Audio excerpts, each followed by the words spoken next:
made it. You're done the course. There's only one thing left to do, and that's the final exam. The final exam is multiple choice questions from all the different lessons in the course. So I've collected some of the key points, some of the most important things you learned, and put them here on the final exam. Before you finish this course, take this final exam. It's a chance to know, do you really understand the material? Are you ready to use it in your life? That's what's most important. You can find out that now by taking the final exam.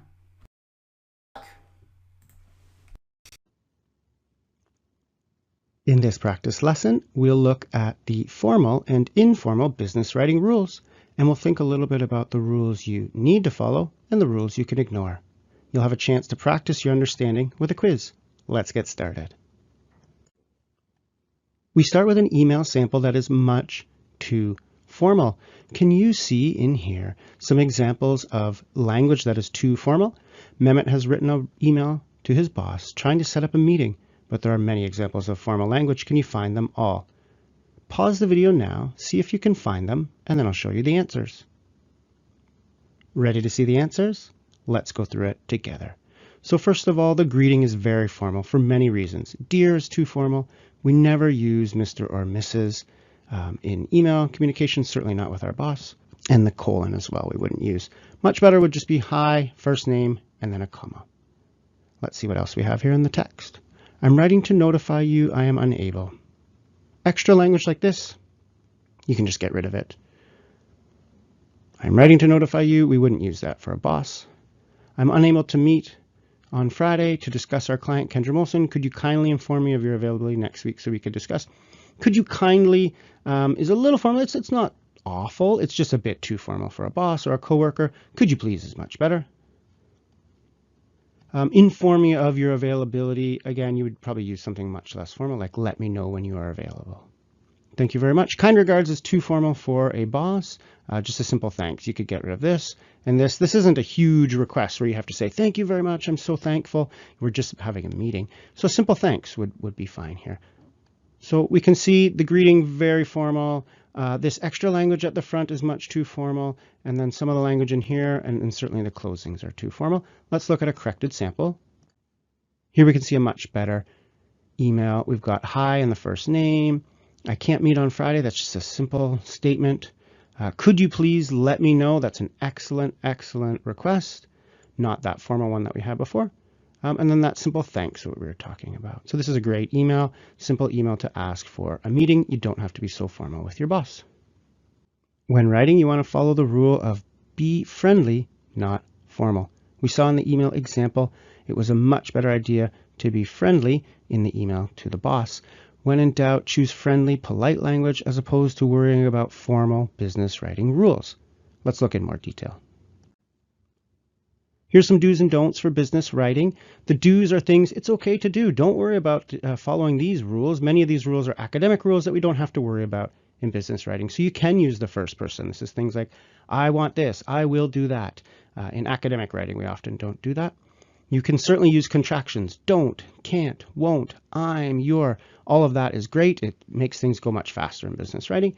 You can write numbers. You can write 8 or 7 or whatever you like. In very formal writing, you have to write that out. 8, and that's just too slow in business writing. And you can certainly end sentences with prepositions. This is a very formal English writing rule to not end a sentence with a preposition. You don't have to worry about that at all. Go ahead and do that. We'll see some examples of this here in a minute.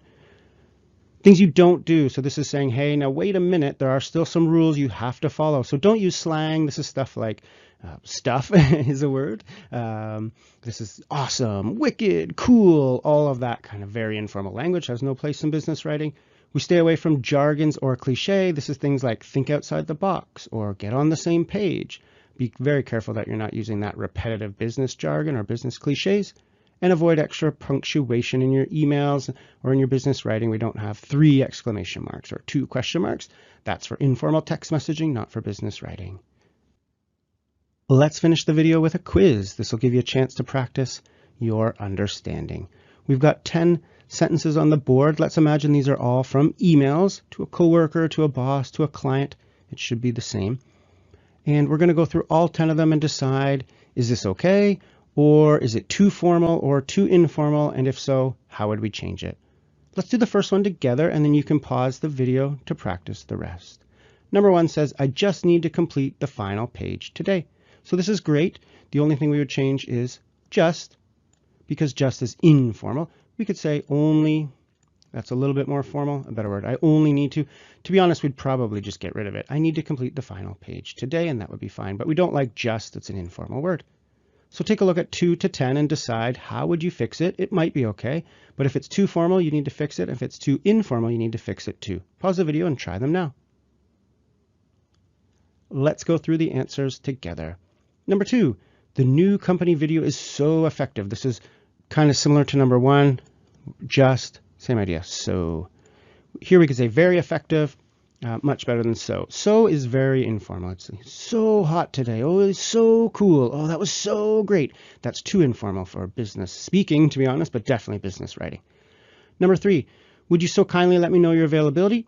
This is an example of a request that's just too complex, too formal. This person's worrying about being formal and not just giving a simple request. We want to just go with, could you please? Could you please let me know your availability? Or could you please let me know when you're available?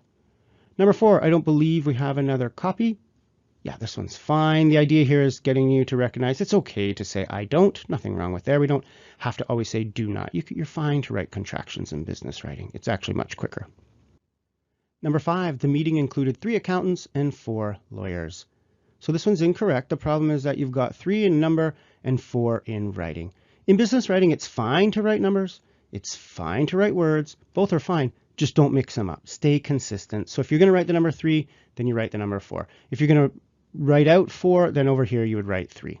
So it just has to be the same. We call that being parallel or being consistent. Number 6, if we plan to deliver a creative design, we need to think outside the box. Hopefully you recognize this phrase as a cliche. This is an overly used phrase in business communication. We just don't want to say this stuff. Think of your own phrases. Don't lean on those cliches. Number 7, have you seen the new design? Really excited about the new design, but that's too excited for our business communication. We don't include all of that punctuation. Just a single question mark would be great. Do you know whom she should address the letter? This is okay. I mean, it's perfect, but it's not necessary. We don't have to write like this. It's okay to end a sentence with a preposition. We could say, do you know, we take this out, who she should address the letter to? That's kind of more commonly how we speak. So we'd end here with to. Again, in very formal academic writing or very formal English writing, you won't write sentences like that. You won't end a sentence with a preposition, but in business writing, it's totally fine. Don't worry about it. Number 9, I'm writing to inform you of the change in my schedule. Hopefully you recognize this extra language that is not necessary. To be honest, if this were an email, the whole sentence could go. I'm writing to inform you of the change in my schedule. You just take that out and something like, my schedule's changed to this, or I'm not available Fridays, or whatever the key detail is. You wouldn't have this whole sentence.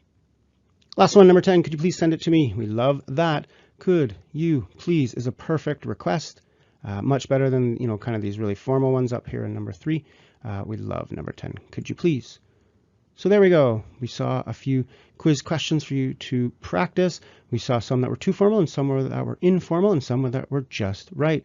That is the balance of business writing, choosing between informal and formal. Those are some strategies and some practice questions for formal business writing. Hopefully you feel more confident with the business writing rules you need to follow and those business writing rules you can ignore. If you reflect on this video, practice your skills, you'll be a much better business writer. Choosing the correct level of formality is a challenge in business writing.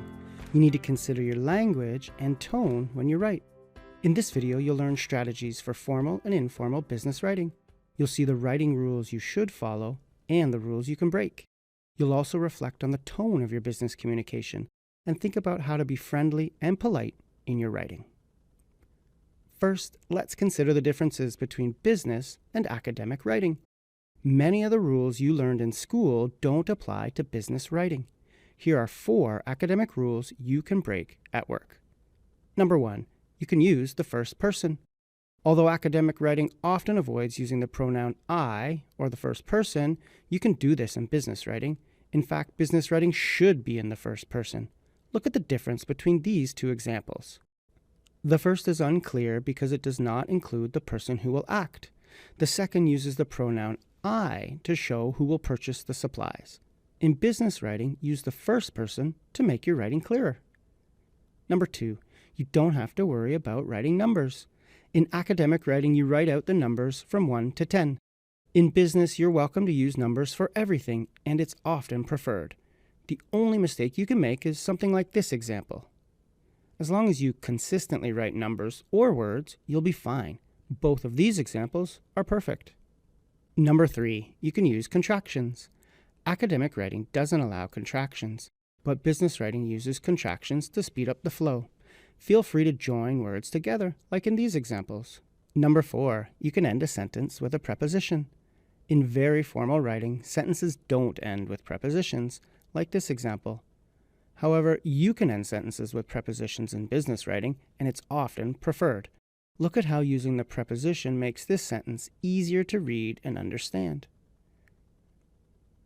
Those are the 4 rules you can break in business writing. You can use the first person, numbers, contractions, and sentences that end with prepositions.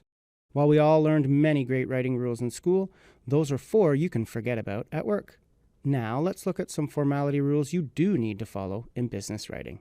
First, don't use excessive punctuation.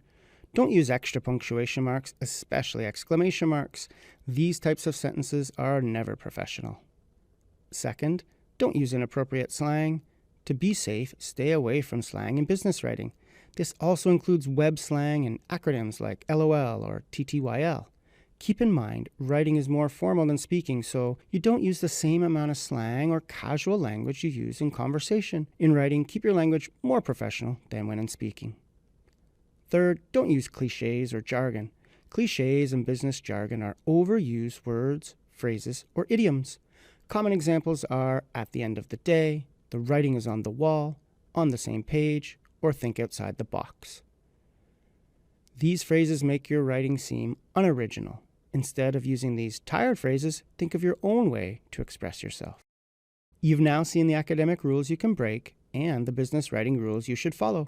If you do this, you'll begin to find a better balance between formal and informal writing. Overall, you want to focus less on being formal and more on being friendly. Many people write too formally, so they struggle to build friendly relationships with people they work with. This is especially true if their email writing is too formal. Think about these 2 example email requests. Which one do you think is best? The first is too formal, but the second is a friendly and polite request. Here's another example. This one is an email where Cassie has written her boss, Dan Richards, about a meeting. Can you see the 4 places where Cassie writes too formally? Here's the first one. Using Dear Mr. Richards to greet her boss is too formal. That's the most formal greeting of all, so it's not an appropriate greeting for an email. Instead, she should write something like, Hi, Dan. What other examples of overly formal writing do you see in Cassie's email? Pause the video now to try to find the remaining 3. Did you find the other 3? Let's review them. I'm writing to inquire is much too formal. Cassie could simply start with her request. Could you please advise me is too formal for a request. Could you please let me know would work much better. And finally, sincerely is too formal of a closing for a coworker, even for a boss. Sincerely is only for the most formal business letters. Cassie's email is an example of someone who's struggling to build a warm relationship with their boss. Cassie could improve by focusing on being friendly instead of worrying about following old-fashioned business writing rules. Take a look at the corrected example. Notice the difference? This is a much friendlier and warmer email. Overall, try to be friendly and polite in your business writing rather than being too formal. If you do this, you'll build strong professional relationships. Those are some tips for formal business writing. You learned you don't need to follow all the academic writing rules, and you're free to use the first person, contractions, numbers, and sentences that end with a preposition. You also learned the formal business writings you should follow. This includes avoiding slang, jargon, complex vocabulary, and excessive punctuation. Finally, you reflected on how to be friendly in your business communication rather than worrying about being formal, focusing on being polite, warm, and friendly in your communication will help you build the relationships you need to succeed at work.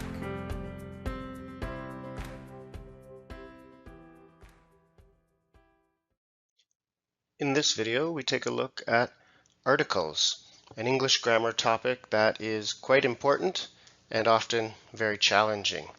If you can improve your article usage, you'll improve your writing especially, but also your speaking and your communication in general. Let's get started on this lesson. So do you know what an article is? And if so, do you know the 3 English articles? It's a part of speech, similar to, say, prepositions or adjectives or nouns, but it's a smaller one. There's only 3. Do you know what they are? Well, here they are. They're a, an, and the. And they have a very similar purpose. We're going to go through each one now. We're going to take a look at what each one does, when to use it, and then we'll look at some example sentences so you can see them in use. And then what we'll do is take a look at some common mistakes that people make with articles, and we'll finish the video with a little bit of a quiz. So here's a list. Now there's actually kind of 4 articles. You can see at the bottom there was something we call the 0 article, or when you don't use an article. So although it's not really an article, we include it in our definitions. So the first one is a. Always remember that a is singular for one thing. A dog, a cat. There's one cat, there's one dog. An is also singular. And the only difference between a and an is an goes before vowel sounds. So I say a dog, but I say an apple. Apple starts with an A, a vowel. Remember our vowels are A, E, I, O, U. So we use an before vowel sounds. An apple, an ice cream, an elephant, like that. Both of them are for one thing, so an apple is one apple, a cat is one cat. And then the big difference as we move to the is you notice a and an are general. It's not a specific cat, it's just any cat. And we'll talk a little bit more about that when we look at the examples. The can be single or plural, so I can say the cat, 1, or I can say the cats, 2 or 5 or 7.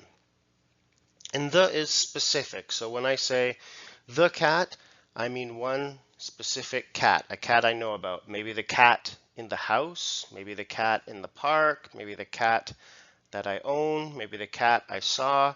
I'm talking about a cat that we know about that is specific. When I say a cat, I mean any cat. And then 0 article, what that just means is we don't use an article. So you don't always use articles. So that's plural, or what we call uncountable, and it's general. So for example, that's saying cats. I saw cats. I didn't see a cat, one cat, I saw cats, plural.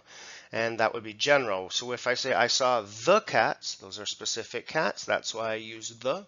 And if I saw cats, those are just any cats, cats we don't know about. You can also use that for uncountable nouns. So for example, water. I have water. I need salt. And you can see there that there's no article used. All right, let's look at some examples as we continue to think about the differences between articles and how to use them. So I have a pen, I see a dog, again, those 1, that's important to remember, and it's not specific, it's just any pen. It's not my pen, it's not the blue pen, it's not the red pen, it's not the pen I bought, it's just a pen, some random pen. Same idea with the dog. Everything is the same for Anne. I have an umbrella. She lives in an apartment. Again, it's not the specific umbrella. It's not the apartment or the one apartment in the whole city. It's an apartment. And you can see the difference there with the U and the A and umbrella and apartment. That's why we use an. Now, as we get to the, I have the pen. So that is specific. So maybe someone said, where is the pen? Where is my pen? I have the pen. Right, we're talking about a specific pen. And again, that could be plural too. I have the pens. But again, these are specific. Where are the pens I bought? Oh, I have the pens. We're talking about specific ones. Pens are on the table. That's just random pens, any pens, not specific. And I have many books. Again, not specific. And you can see the use of plural there with the zero article. So here are some common article mistakes. We'll go through 3 of them. And again, these are kind of the most common. So one of the first common ones is adding articles. Not all nouns need articles. So for example, countries or companies like Google or the country China, they don't take an article. So the China is a mistake. We just say China. It's also the same for people's names. I don't say the Mary or the Jane. I say Tom or Mary. So I work for not the Google, but I work for Google. Let's make sure we get that one out in the second example. I work for Google. So what we call often proper nouns, places, names, cities, countries, companies, they don't take articles, so be careful there. In many other languages, they do use articles. What you find in a lot of languages, articles are used more often with nouns, and in English, that's not true. Now this is probably the most common and most difficult mistake, is forgetting in articles. So instead of saying party is on the weekend, well, this is one specific party, right? It's the one on the weekend, or it's the one on my house, at my house. So you have to say the party, the party. And it's the same in the second example. I have meeting. Again, this is one meeting, so you have to show that it's one meeting. If you said I have meeting, you might be thinking, is that meetings or what is that? So when you have one specific or one countable noun, you need an article. If it's one, say the or a.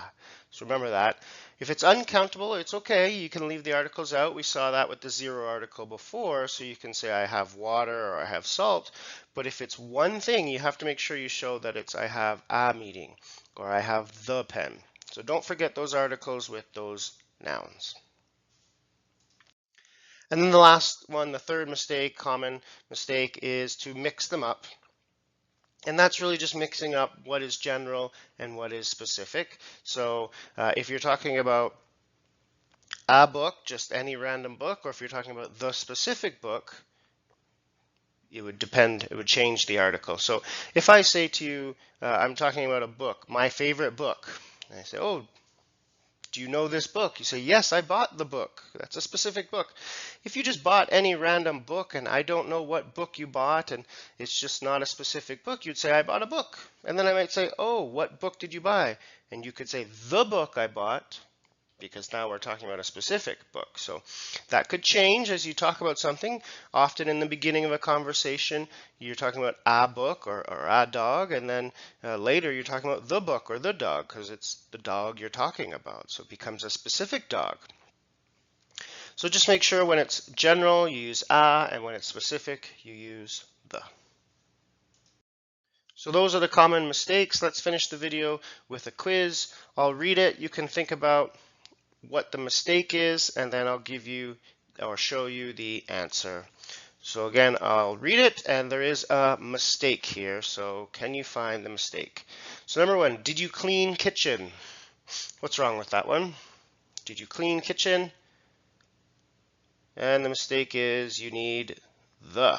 You need the. It's a specific noun. It's the kitchen that was cleaned or not cleaned.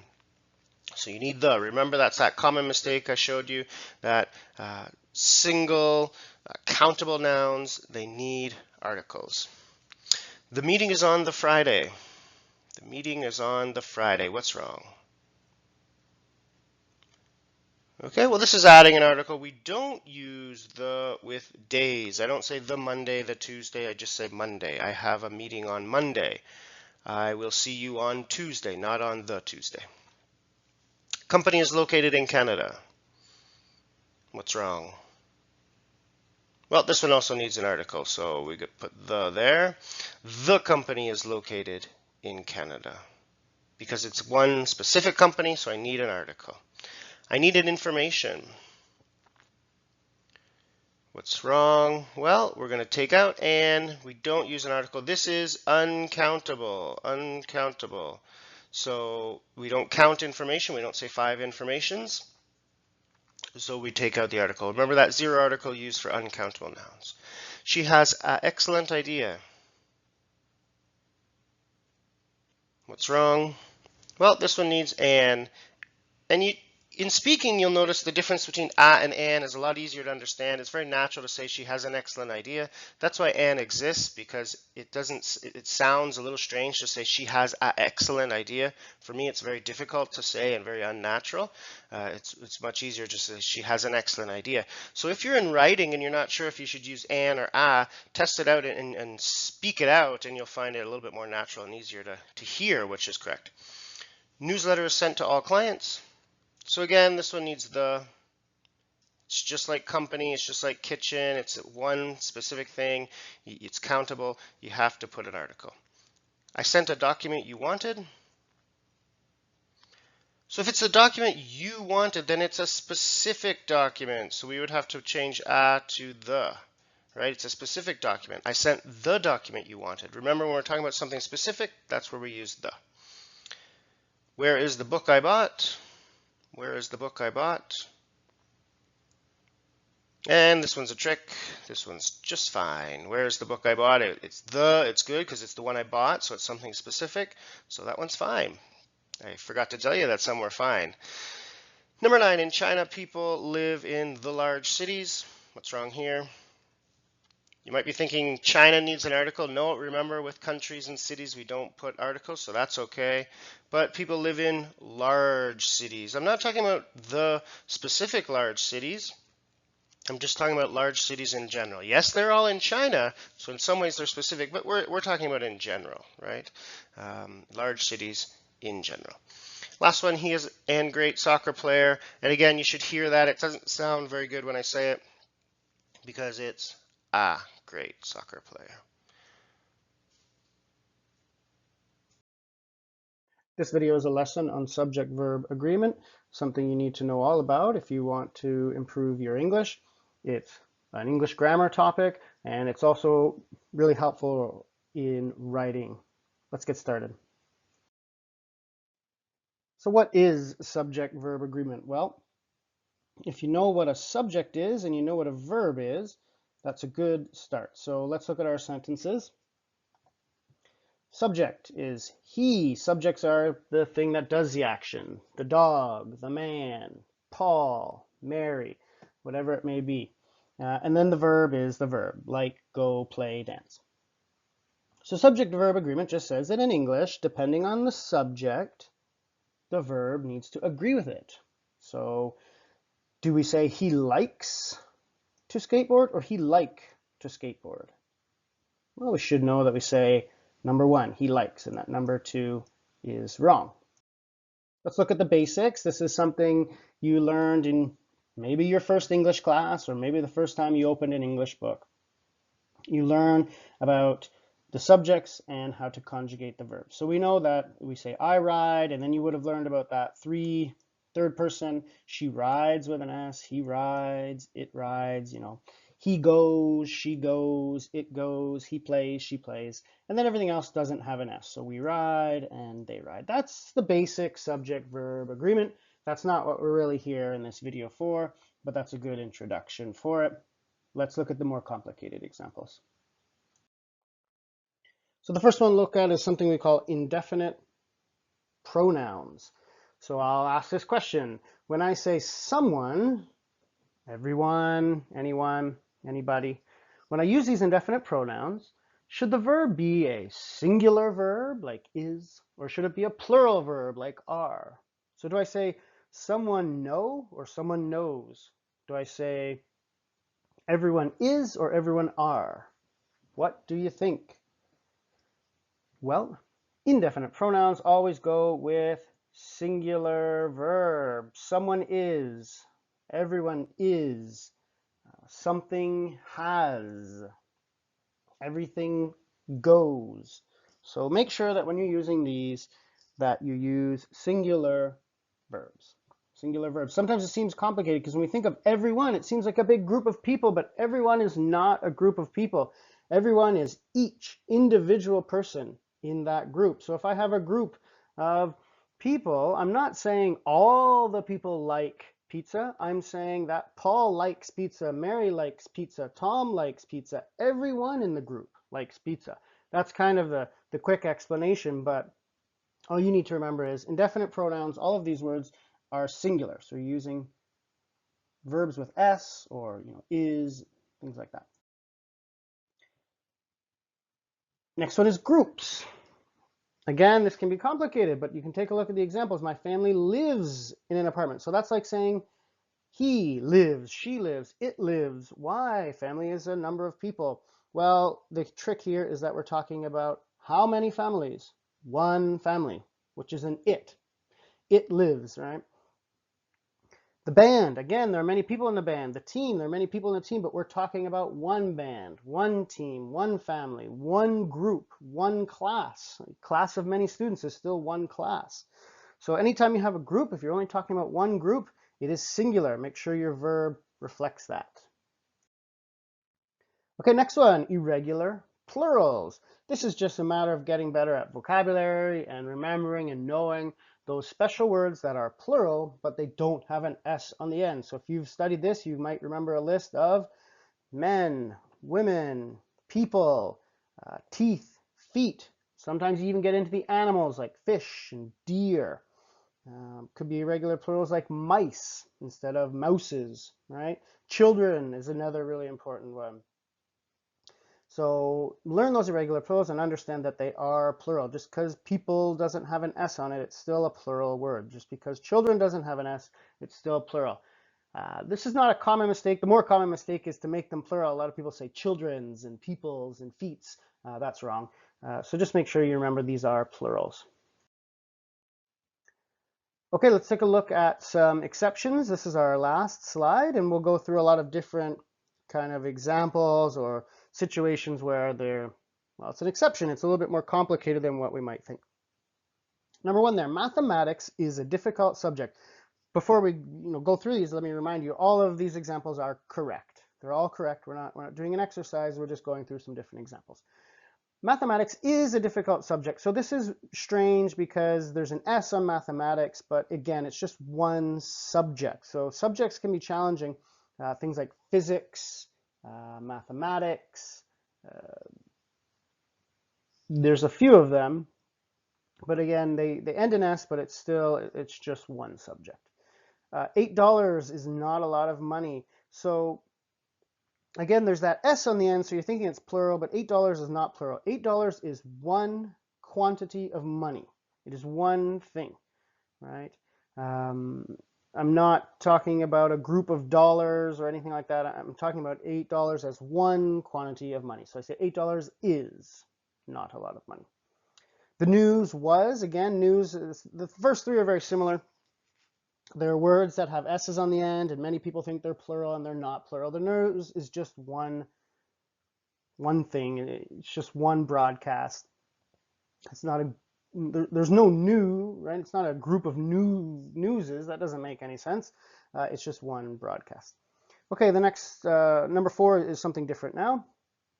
The teacher, but not the students, arrives at 8 a.m. So arrives is there because the subject of this sentence is the teacher.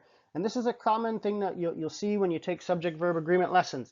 Don't let extra information affect the subject. Let me say it again. It's an important rule.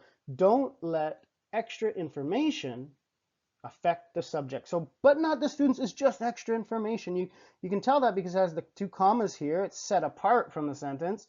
The subject is the teacher. That's it. The subject is not the students. And the teacher arrives. If you have doubts, just take away that extra information. Say, okay, what's my subject? The teacher. What's my verb? Arrives. Perfect. The teacher arrives at 8 a.m. Okay, next one. The teacher or the students are going to clean the classroom. And if you take a look at number 6, the students or the teacher is going to clean the classroom. Why are they different? What are the differences? Well, in the first one, it's plural. The second, it's singular. Why? This is the most complicated subject-verb agreement lesson or kind of example that you'll see. Probably something you might never use. So don't worry too much if you're thinking, oh, this is very strange. But this is the rule. When you have a either or situation, the group closest to the verb, so number 5, students, affects the verb, students are. And in number 6, the thing closest to the verb, teacher, affects the verb, so it's teacher is. Again, not something that's very common, but that's what I said when I started this video, that we're not here to simply say he plays, she plays, I play. This is looking at all these complicated and difficult examples of subject-verb agreement. 7 and 8 are linked together as well.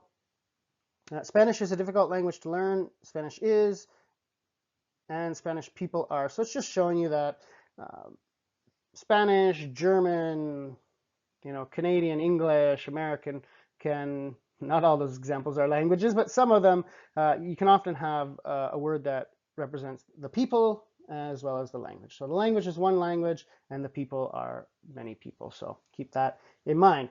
Those are some exceptions, and those are some more challenging examples. Some of them you won't see very often, but just keep in mind that you always need that subject and that verb to agree with each other. Sometimes, the most common time we see people make mistakes is when there's kind of extra information, complicating things, or when the subject is very, very long, right? So for example, when the subject is the man who works in the office on the 3rd floor downtown is from Germany. So there's an office and there's the downtown and all this extra kind of thing, but that's just a big complicated subject. So that's often where the mistakes come in, where there's a lot of extra information in the subject. So just be careful for that, and always kind of find your subject, find your verb. And when you do the exercises, if you go online or if you get in your textbook or anything to practice these kind of grammar exercises, the key to it all is, where is my subject? Where is my verb? Let's make sure that they agree. If you do that, your writing more than anything will be better. This is often a writing topic, but also it's something that comes up in speaking, right? If you're saying, $8 are too much money, well, that's a pretty straightforward speaking mistake. So it'll affect your writing a lot. It'll affect your speaking as well. In general, this is a grammar topic that you want to get better at to improve your English. Good luck.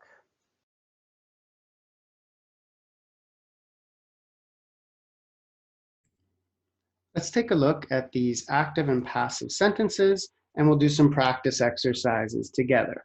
I have 5 sentences in active voice that will change to passive, and I have 5 sentences in passive voice that will change to active. Let's take a look. So here we go. People speak Spanish in Mexico. So I'll do this one first. So we take the subject, Spanish, is spoken by people in Mexico, just like that. Now I could certainly, this is optional, so I could say Spanish is spoken in Mexico, and that's good too. But most important is I have the subject, here's my verb to be, and here's my past participle. Let's try these here. We have similar examples. They use pesos in Colombia. Think about it. What does that look like? Well, hopefully you've got your pesos are used in Colombia. There's our subject, there's our verb to be, there's our past participle. If we continue with those, coffee is grown in South America. And you notice I'm not putting those people in, but I could say by people, or coffee is grown in South America by people, but it's really just extra. People speak English. English is spoken in Australia. And paella is eaten in Spain. So now I have changed them. You can see my subject, Spanish, pesos, coffee, English, paella. You can see my verb to be, is, are, is. Oh, forgot one, is spoken. And that's just perfect.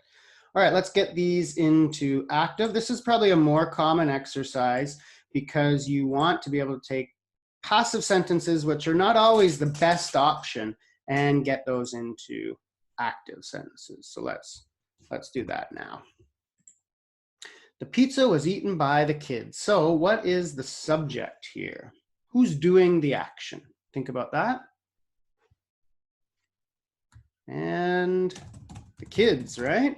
They're doing the action. What did they do? They ate the pizza. I know it's ate in the past because this is was eaten in the past, so it's ate in the past. I can't say will eat. That wouldn't be the same, would it? Thriller was sung by Michael Jackson. You know the subject. Michael Jackson sang Thriller again in the past. This one's the same. Dan Brown wrote, right? And okay, my keys were taken by my mother. Again, here's the subject at the end. My mother took my keys. And here's one in the present. The class is taught by 2 teachers. What is the subject? 2 teachers teach the class. Just like that. Now I've got my subject, 2 teachers, my mother, Dan Brown, Michael Jackson, and the kids. Just like I have my subjects here. Here we were active as well. People speak, and they, and people, they, right? And over here, we have the subject first. Spanish, pesos, paella, of course, the pizza, Thriller, the Da Vinci Code. That's the difference, of course, between active and passive. These are the most common types of practice exercises you will find if you look on the internet or in a textbook or something. Moving from active to passive is a really good exercise and something you want to practice. In this video, I will talk about the passive voice and show you how to use the active and the passive voice. Let's get started. So my first question for you is, what is the active voice? What is the passive voice? Do you know the difference? Think about that a little bit, and now let me show you. So here are 2 simple sentences. One is in active and one is in passive. The first one is active, and it's active because it has the subject at the beginning. So active sentences have the subject at the beginning. It has the object, so here's our object, this is our subject, it has our object at the end. So I, and then a verb, and then the object. So subject, verb, object, that's what an active sentence looks like.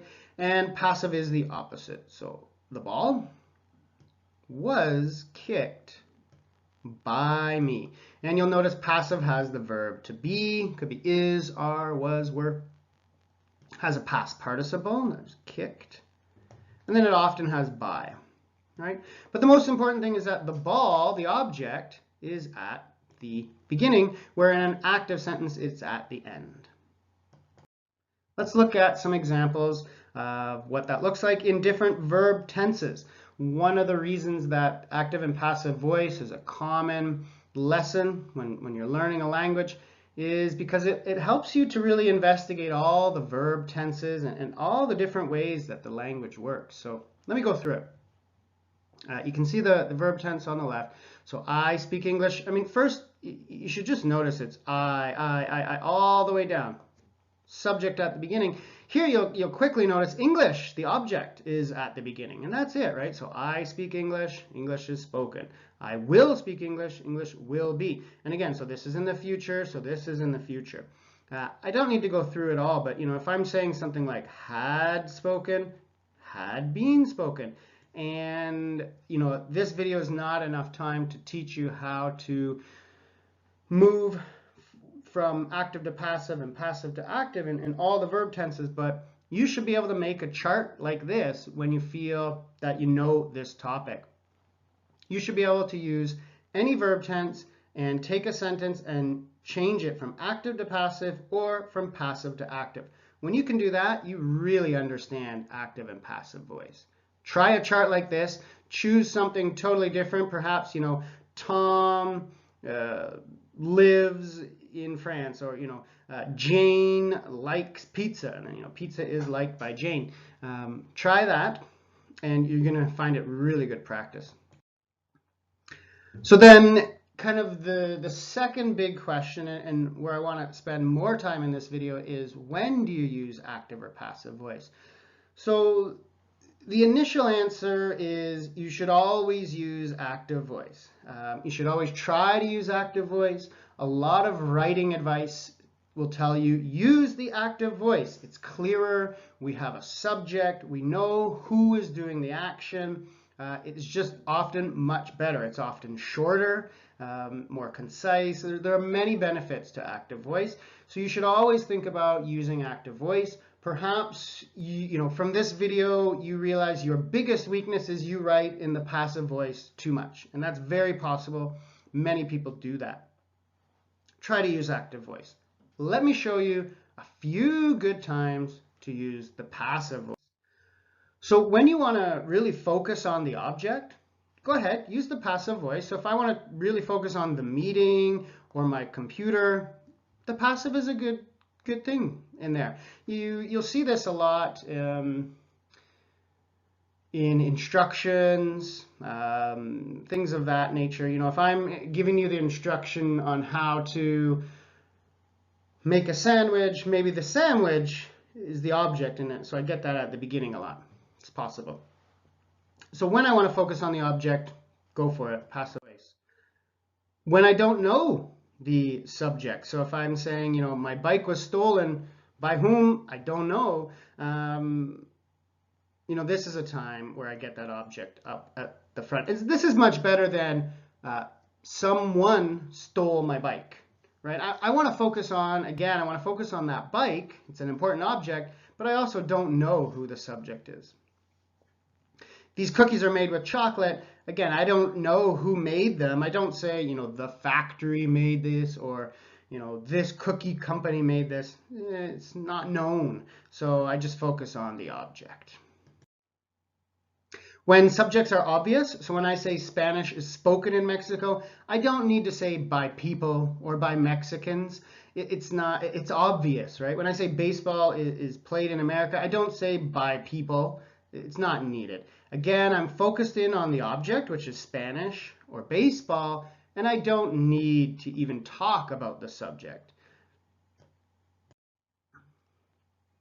And repetitive subjects is a good one too. I mentioned earlier about instructions. If you're looking at a recipe, science does this a lot. If you look at a process in science, they don't say, we heated the water, we added salt, we added oil, we.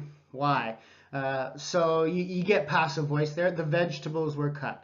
They were cooked in oil. The rice was made. Again, in science, you see this a lot, right? The water was heated. Oil was added. Salt was added. There's no sense having the same subject over and over. That's passive voice and active voice. To summarize, some of the times when we use passive, it's really when you just want to focus on the object. Maybe you don't know the subject. Maybe the subject is obvious. Maybe you're tired of saying the subject over and over. I did this. I. Obvious, unknown, repetitive. That's when you can use passive voice. Other than that, use the active. Again, what you probably want to take from this video is that you're using the passive voice too often. Start using the active voice. It's much easier to read. It's shorter, more concise. It's clearer. We often don't get confused. So try and use the active voice as much as you can. But definitely review this video for some times when you do need to use the passive voice. This video is about parallel structure, a writing topic that can be real challenging and something you need to master to be a better writer. You're probably thinking, what is parallel structure? And you're looking at the photo saying, why is there two people there? Well, parallel compares two things, or two things that are the same. And in this video, we'll talk about what parallel structure is and what are some of the common mistakes and how you can get better and improve your writing. So you may know a parallel line, and it goes back to the idea of the picture there with the two women. Well, they were equal, they were identical. A parallel line is common in mathematics. There are two lines that are the same, they go in the same direction, and they never touch. So when we talk about parallel structure, we're talking about the same thing. We're talking about things being the same. So when you have a list when you have a list of things in English, you want to make sure that they are parallel, that they are the same. And what do I mean by the same? Well, that's what this video is about. I'll show you the different ways that things can need to be the same. So here's some mistakes to give you an idea of what parallel structure mistakes are. So for example, when we say, I like swimming, to dance, and running, what you should notice is that this list is not parallel. See here how we have ing, and then we have to, and then we have ing again? Well, INGs are good, they're parallel, but to dance is different. And number 2 and 3 are really just the kind of the same thing. We have to, and then we have ing. Or we have to, and then we don't have a to, right? So these are lists that are not parallel. This is a mistake. It's difficult to read. It can be very confusing. And generally speaking, it's just incorrect grammar. So we want to fix those mistakes, and I'll show you how, and I'll show you the different ways that these mistakes can happen. So the first one is part of speech. So part of speech is nouns and verbs and adjectives, things like that. So often we see mistakes where people make a list and then they use different parts of speech, and we can't do that. So let's take a look at the examples to get a better idea. So I say she is honest, kind, and always on time. So honest is an adjective. That's good. Kind is an adjective. Good. But then always on time is not an adjective. So that's not parallel. Honest, kind, and punctual. Now I've got 3 adjectives. That one's good. The game was long. Okay, good. Long, adjective, intense, good. Okay. And excitingly, oh, that's an adverb. That's a mistake. So I could fix that with long, intense, and exciting. Exciting. So make sure when you're making a list that you're using the same part of speech in those lists. The next one is gerunds and infinitives. So that's just the ing verbs and the to verbs. So that was similar to the example we saw at the beginning. I like exercising, ing. I like reading, ing. Oh, and then we've got to watch. That's a problem. It should be watching. I like watching. So exercising, reading, and watching. Keep everything the same. I don't like working, cleaning. Oh, to drive. That's a mistake. So same idea. Make sure you use ing. So make sure if you're using tos, it's all to. I like to read, to watch movies, to exercise. Or if you're using ings, it's all ing. I like exercising, reading, and watching movies. Prepositions are another common parallel structure mistake, most often using to. Let's take a look at how we can fix that. So you can see the mistake here if I say to clean and then later to wash, but why didn't I say to with cook? So that's a common mistake, and I could mix that around. I could say to clean, to cook, and wash.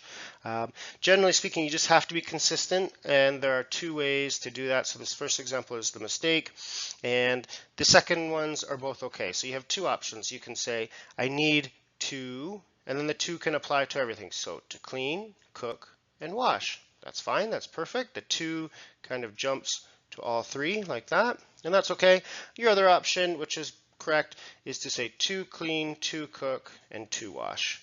The first, or the kind of the second example here, the first correct example is the most common, but you can also put a to in front of all of them. Just be consistent. So it's either to at the beginning and then not again, or to with all of them. You can't mix it around like in my first example, which was wrong, where I put it at the beginning and then not in the middle and then at the end again. So just be consistent with your prepositions, especially with to.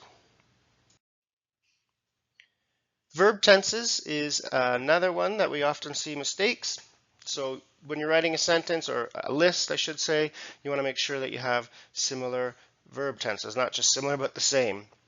So when I say he has prepared his speech, finished his report, and wrote the quiz. So see here, this is what we call present perfect. Has prepared, has finished, and it should be has written. I need the past participle there.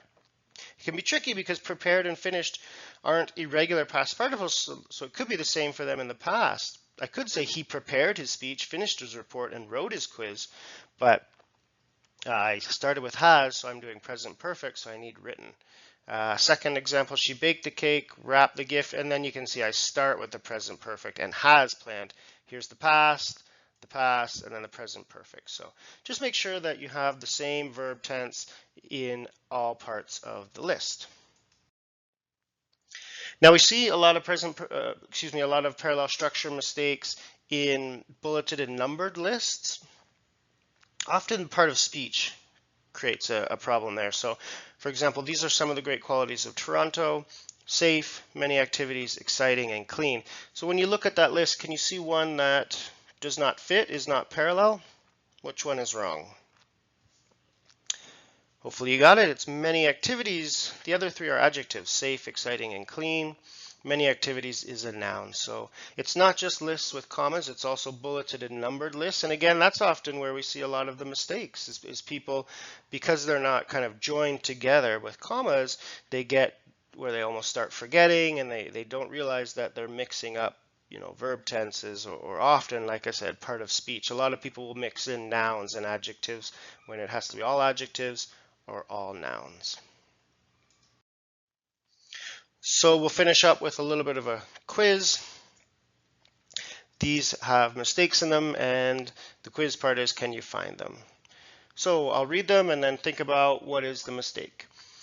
Paris is beautiful, romantic, and has many people. Which one is wrong there? Well, hopefully you got it. Adjective, adjective, verb, so not an adjective. So I would have to change has many people. I could say populated. Maybe I would say something like busy. Beautiful, romantic, and busy. She likes swimming, to run, and to play chess. Which one doesn't fit? So hopefully you can see them. Now that you kind of targeted it, you're probably thinking, oh, it's actually easy. It's a lot more challenging when you're writing, but when you're thinking about what is the mistake, it's kind of quick. You can see, well, to, ing. Obviously, ing is wrong. But you'd be surprised how often we make these mistakes in our writing. That's why it's good to focus in on something like parallel structure so that you can really see it and it starts to become obvious. And then hopefully as you start writing, you can start to pick up on your mistakes. I need to cook, clean, and to wash the dishes. Again, you can see to cook, to wash. Well, clean is a mistake. It should be to clean. I bought a jacket, cleaned my boots, and have bought my ski tickets. Past tense. Past tense, oops, present perfect. So I would just take that out and say, and bought my ski tickets. So that's parallel structure. Again, it's a pretty common mistake in English, something you want to remove from your writing. Study more. The examples you see here were somewhat easier, so when you get online or when you get into a textbook or in a class, you can start to really advance in your examples, and some of them can be very difficult to figure out. So as your English gets more advanced, you can start looking at more advanced parallel structure mistakes. But if you remove these mistakes from your writing, you'll be a much better writer. People will understand you better. They will be able to follow your writing. You can't be a great writer without great grammar, and that's what this section is all about. I've collected some of my best grammar lessons, and those grammar lessons that are most important for writing. Things like articles and subject-verb agreement. These are grammar topics I've seen mistakes in writing many times, and I've helped many students. And that's why I've put them into this section. So take some time, review some grammar, practice those key grammar topics you need to be a great writer. Semicolons are one of the most difficult punctuation marks to use in English. In this video, you'll learn how you can avoid semicolon mistakes and the few times you need them in your writing. The best way to avoid mistakes with semicolons is to not use them. 99% of English writing doesn't require a semicolon, so unless you're writing very formal academic papers, it's likely you'll never need to use a semicolon. The most common error with semicolons is using them when you shouldn't. Look at these 3 sample errors. Semicolons don't introduce lists. Instead, use a colon. Semicolons don't go after an email greeting. That's a comma. Semicolons don't connect a dependent clause to a sentence. Again, that's a comma. If you don't use semicolons, you'll avoid all these errors. And since there are so few reasons you need a semicolon, it's best not to use them at all. Let's look at the few times you need a semicolon in English. You can use semicolons to connect two related ideas. Use a semicolon plus a transitional word and a comma before continuing the second idea. In this example, the first idea about the computer lab and the second idea about printing in the library are connected with the semicolon and therefore. Notice the second idea doesn't need a capital letter because it's not a new sentence. It's a continuation of the first sentence. Altogether, this is one sentence that ends with a period after library. The semicolon is used in these situations instead of connecting the ideas with a comma or separating them with a period. The comma or the period are both fine options, which is another reason you don't need to use semicolons. You can connect two related ideas together with a variety of options that don't include semicolons. If there's one technical reason to use a semicolon, it's for lists that include commas. This is only true when the items in the list already include commas. The most common example is place names, which have commas. In this example, you can combine the three cities together with commas. But what happens when the place names already have a comma, like in this example? In that case, you need to use a semicolon to separate the items because you can't use a comma twice.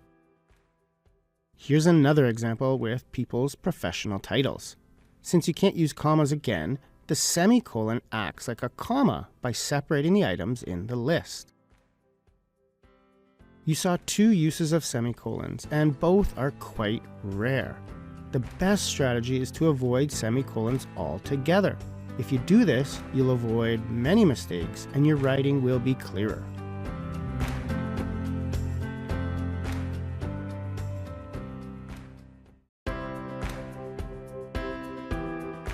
Colons are one of the least common punctuation marks in English, but they have a few important uses you should learn if you want to improve your writing. First, what is a colon? Well, it looks like this. To use a colon, place it directly after the last word and follow it with a space. After the colon, it's not necessary to use a capital letter because it's not a new sentence. Keep in mind, colons don't end sentences. This example is one sentence that ends with the period after economy. The most common use of a colon is to introduce something. Common examples include lists, examples, or quotations. When using a colon to introduce a list, the sentence before the colon must be complete. You can't continue the sentence through the colon, like this example. Instead, complete the sentence before the colon. Common language includes as follows or the following. Another common type of sentences is starting with here, like in this example. Using language like here or as follows ensures you have a complete sentence before your colon. Colons have smaller uses other than introducing something. They separate titles from subtitles in works of art. In the digital clock, colons separate the hours from the minutes. In formal letters, colons go after the greeting, like these examples. Other than these uses, you mainly use colons to introduce lists. Let's finish with a quiz to check your understanding of colons. Here are 5 sentences that may require a colon. For each sentence, determine if you need a colon. Keep in mind, you might not need one in these examples. Let's do the first one together. You need a colon after the following because you're introducing a list. This is the most common way to use a colon. Pause the video now to complete the other 4 questions. Do they need colons? If so, where? Are you ready for the answers? Let's go. For number 2, you need a colon between the hours and minutes in 11:30. Number 3 is tricky because there isn't a complete sentence, so you can't use a colon. You don't need a colon when the list is part of your sentence, like this example. Number 4 is different because it has a complete sentence before the colon. In this case, use the colon to introduce the list of cities. However, you could improve this one by making it shorter and removing the colon. A A simpler sentence like this is much better. Finally, number 5 shows you how to use a colon to separate two titles in a movie. Apart from these smaller uses, colons are mainly used to introduce a list or item. Ensure you write a complete sentence before the colon, don't capitalize the next word, and end the sentence with a period, question mark, or exclamation mark as usual. If you follow these steps, you'll use colons correctly, which will help you use better English punctuation.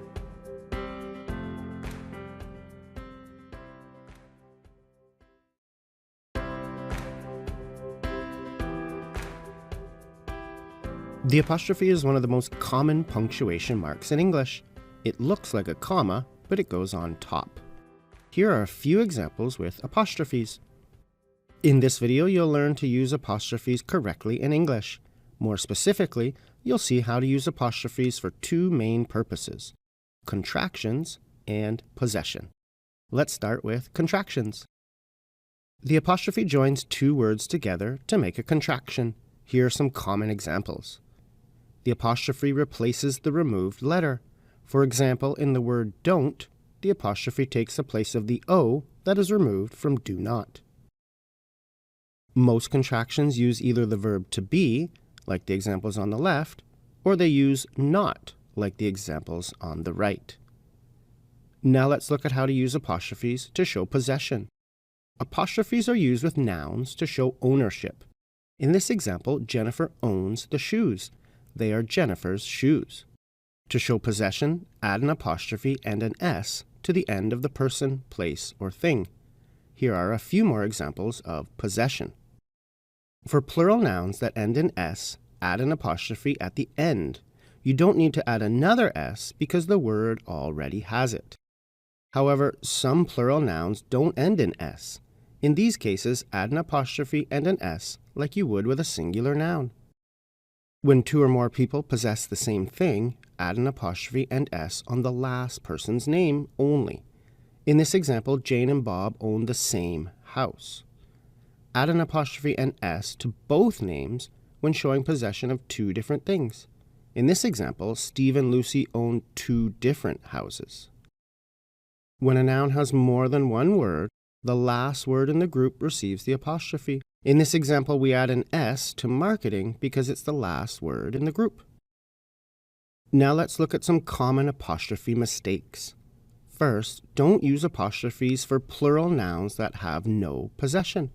In these examples, the boys don't possess anything. It is a simple plural noun, boys. Second, don't use apostrophes for plural nouns that are abbreviations or numbers. The 1970s don't possess anything in this example, so there's no need for an apostrophe. Third, don't use apostrophes with pronouns. These words already show possession, so it's not necessary to add an apostrophe. The final error is the most common. Many people confuse its and the contraction for it is. Its is for possession. You don't need an apostrophe because the word already shows possession. Here are some examples of how to use its. Its with an apostrophe is a contraction that means it is. Here are a few examples. These two little words are very similar, so it can be easy to mix them up.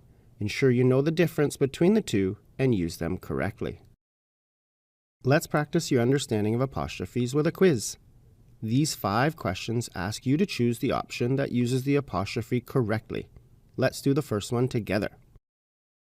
In this example, you need an apostrophe to show that Tom possesses the hat. It's Tom's hat. Pause the video now to complete the other 4 questions. For each, choose the option that uses the apostrophe correctly. When done, we'll review the answers together. Ready for the answers? Let's go through each now. Number 2 has a plural noun, girls. In this case, the girls possess the bikes, so you need an apostrophe. For number 3, there is no possession, so you don't need an apostrophe. Although the sentence talks about the monitors, it's not saying the computers monitor. Number 4 is an irregular plural noun, so you need to add an apostrophe and an S. For the last one, you need to use its as a contraction for it is. In this case, there's no possession. Its is a contraction for it is. Those are the strategies for using apostrophes correctly in English. As a quick review, use apostrophes to join two words together in a contraction. You can also use apostrophes to show possession. If you follow the tips in this video, you'll use apostrophes correctly, which will help your writing skills.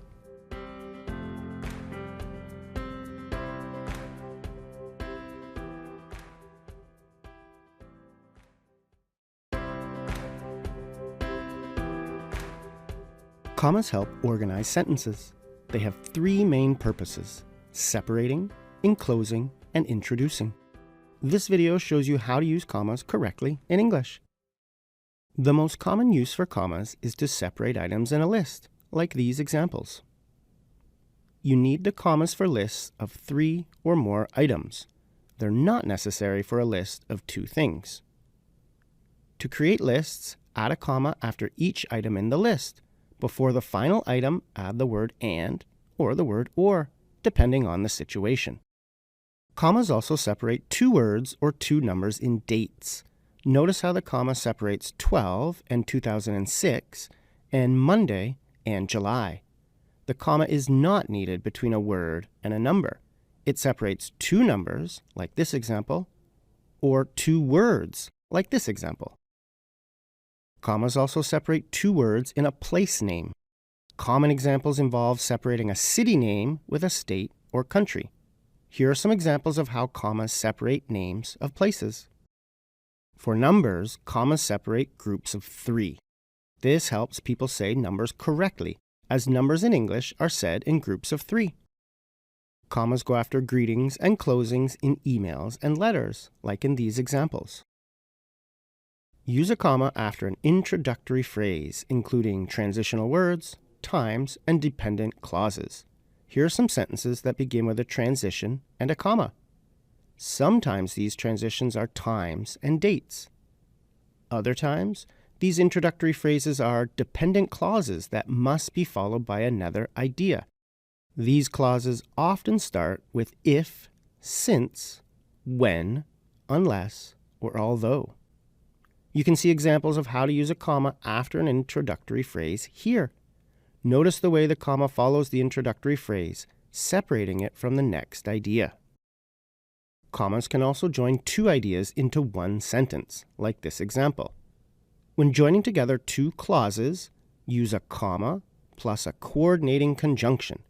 These include for, and, nor, but, or, yet, or so.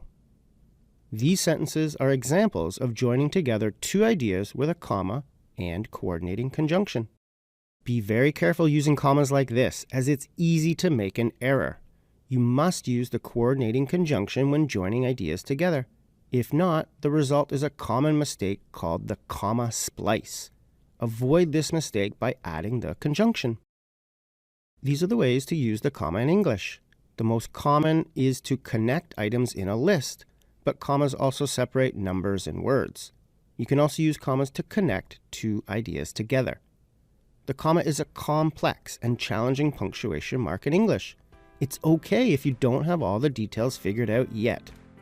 Review the techniques in this video and continue to practice your English punctuation. You'll continue to improve your ability to use the comma.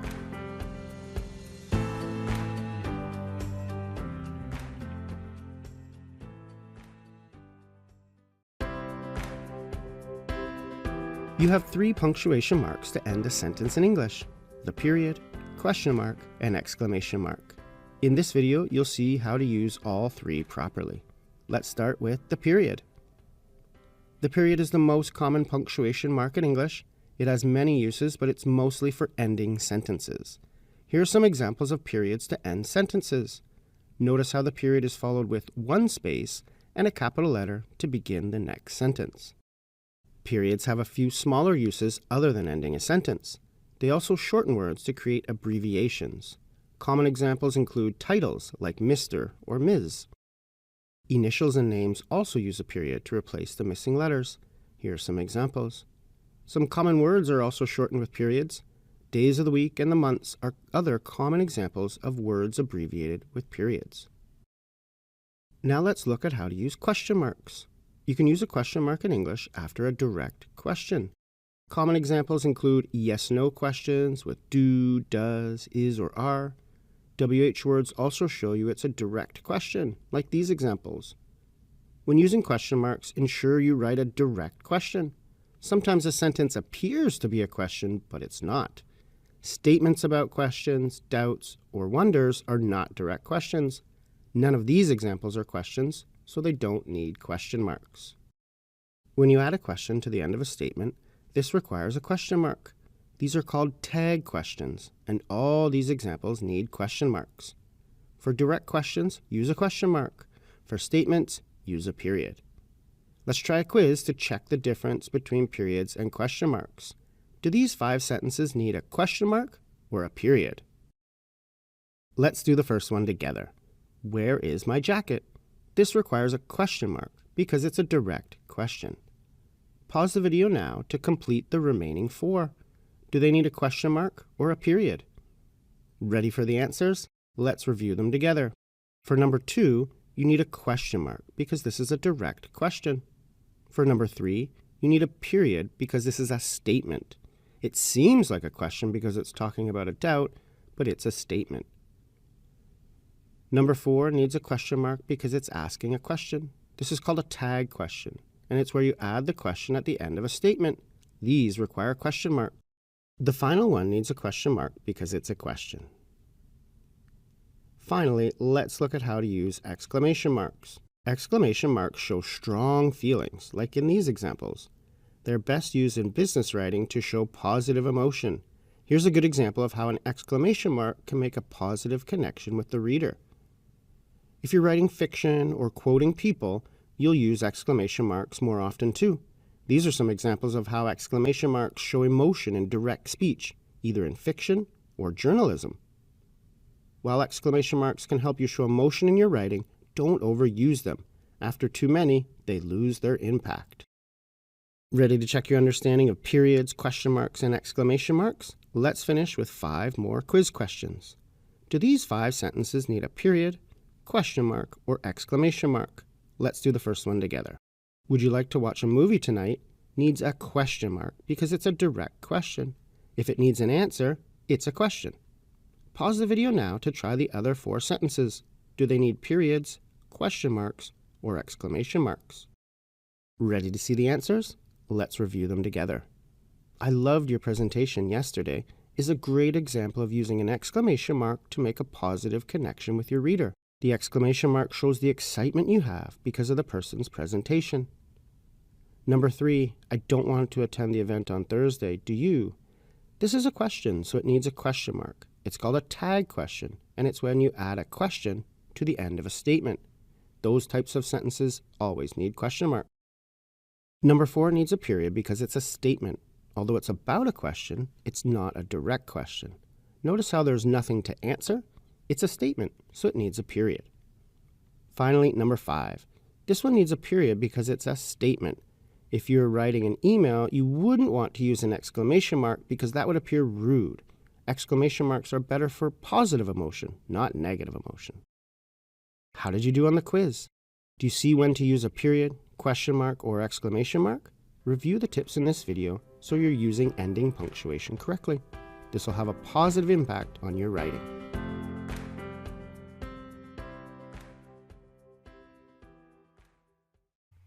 It's time for punctuation. One of the biggest challenges of writing is getting your punctuation perfect. And that's why I have some video lessons and quizzes here for you that will help you perfect your punctuation. Things like commas, periods, colons, semicolons. Do you know all the rules? You're going to know them after this section, and you're going to be able to use punctuation perfectly in your writing. This video is all about formal and informal writing in English. The purpose is to show you the difference between the two, and then to show you what you can and can't do when you're writing formally. Now, we talk about 2 main types of formal writing, so this video is really helpful if you're writing at work. So professional business writing is often very formal, but also if you're writing at school, and academic writing is very formal as well. Those are the two main types of formal writing. Again, informal writing is things like text messages to friends or even emails to friends. And even some marketing and business writing can be informal sometimes, but formal business writing and formal academic writing is what we're thinking about here. Let's start with academic formal writing, and we'll go through some of the rules. So in academic writing, we often say no first person. So you don't say I, you don't say we, you don't say me. And the main reason for this is in academic writing, you're often trying to prove a point or persuade people. So when you say things like, I think dogs are better than cats, compare that to dogs are better than cats, it's a weaker argument. It's only what you think compared to saying dogs are better than cats. And I'm going to prove that in this essay, right? So you want to make sure that you keep out your first person. And no contractions. That's kind of a general academic writing rule. So not don't, I'm, well, not I'm because you're not using the first person, but no she's or he's or didn't or won't. You will make sure that you take those contractions out of your writing, spell it out completely. That one's a lot more flexible in business writing. Contractions are pretty acceptable. Write out numbers, so we don't write the number 4, you write 4, 8, and 9. And now when the numbers are larger, you can write them in number format, so nobody expects you to write 5,384,000. That's just too much writing. But numbers less than 10, we write them out. And then you want to stay away from phrasal verbs. This one is not as serious of a rule, but phrasal verbs are often not very formal. Mainly phrasal verbs are used when there's another word available. So make up could be invent, or deal with could be handle. Get back might be retreat. So a lot of phrasal verbs are informal, and if you know the more formal word, then you want to use it. Now here's some rules for business writing or just for formal writing in general. These also apply to academic writing. Academic writing is the most formal type of writing. So the lessons you saw before were kind of the more serious ones, and as I said, a lot of them you could do that in business writing, like use a contraction or even writing a number. Not really a big deal in business writing, but these ones are pretty general across all formal writing.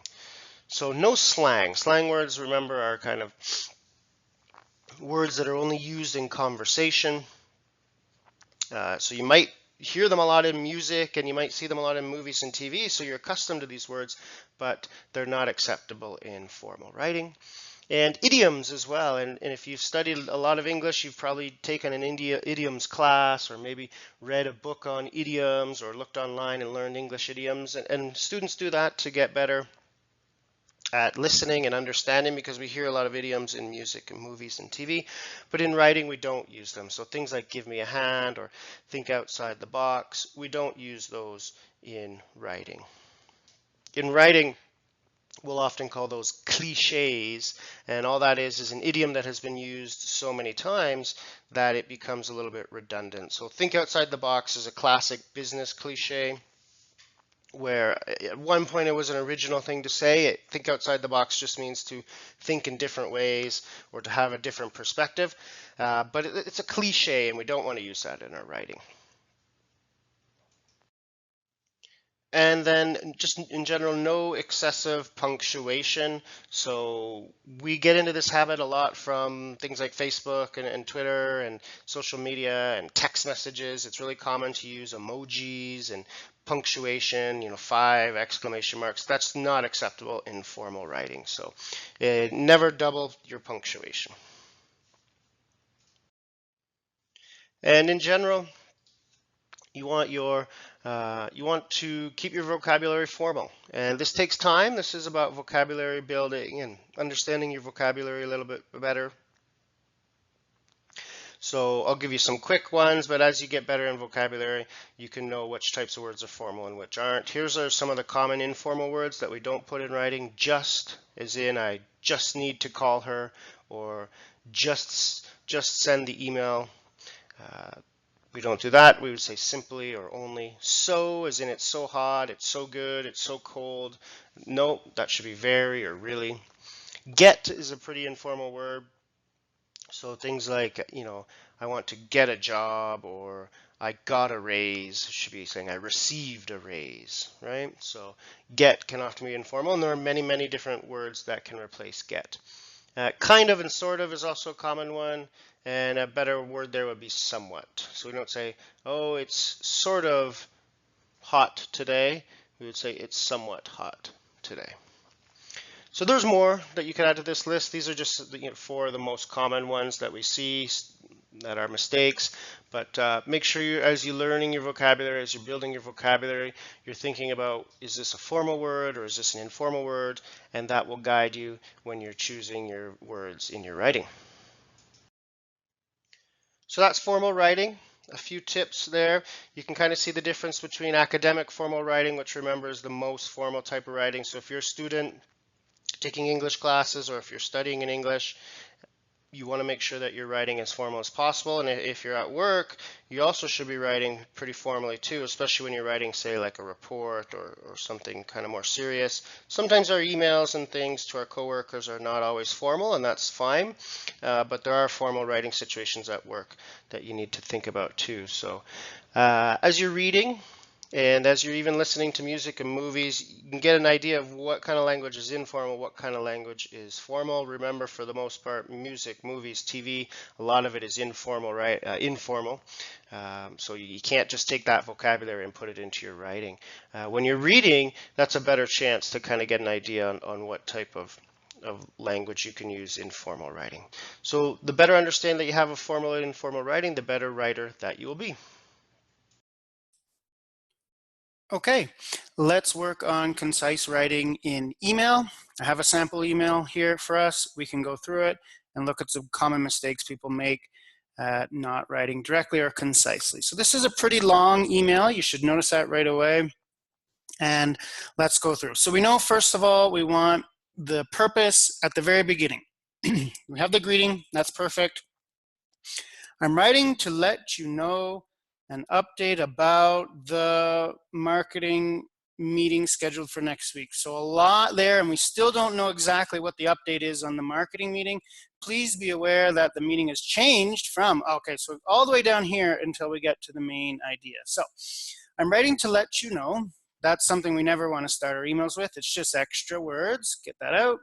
An update about the marketing meeting scheduled for next week. So again, this we don't really need. It's extra too. So we can just get that out. Please be aware that that's another common phrase. We don't need it. It's just extra words. Let's get rid of it. The meeting has changed. Okay, so now all I have to do is just add in the marketing meeting, which I took out. That was the only important word in those first two sentences. Hi, Amy. The marketing meeting has changed from Monday at 3 p.m. to Tuesday at 2 p.m.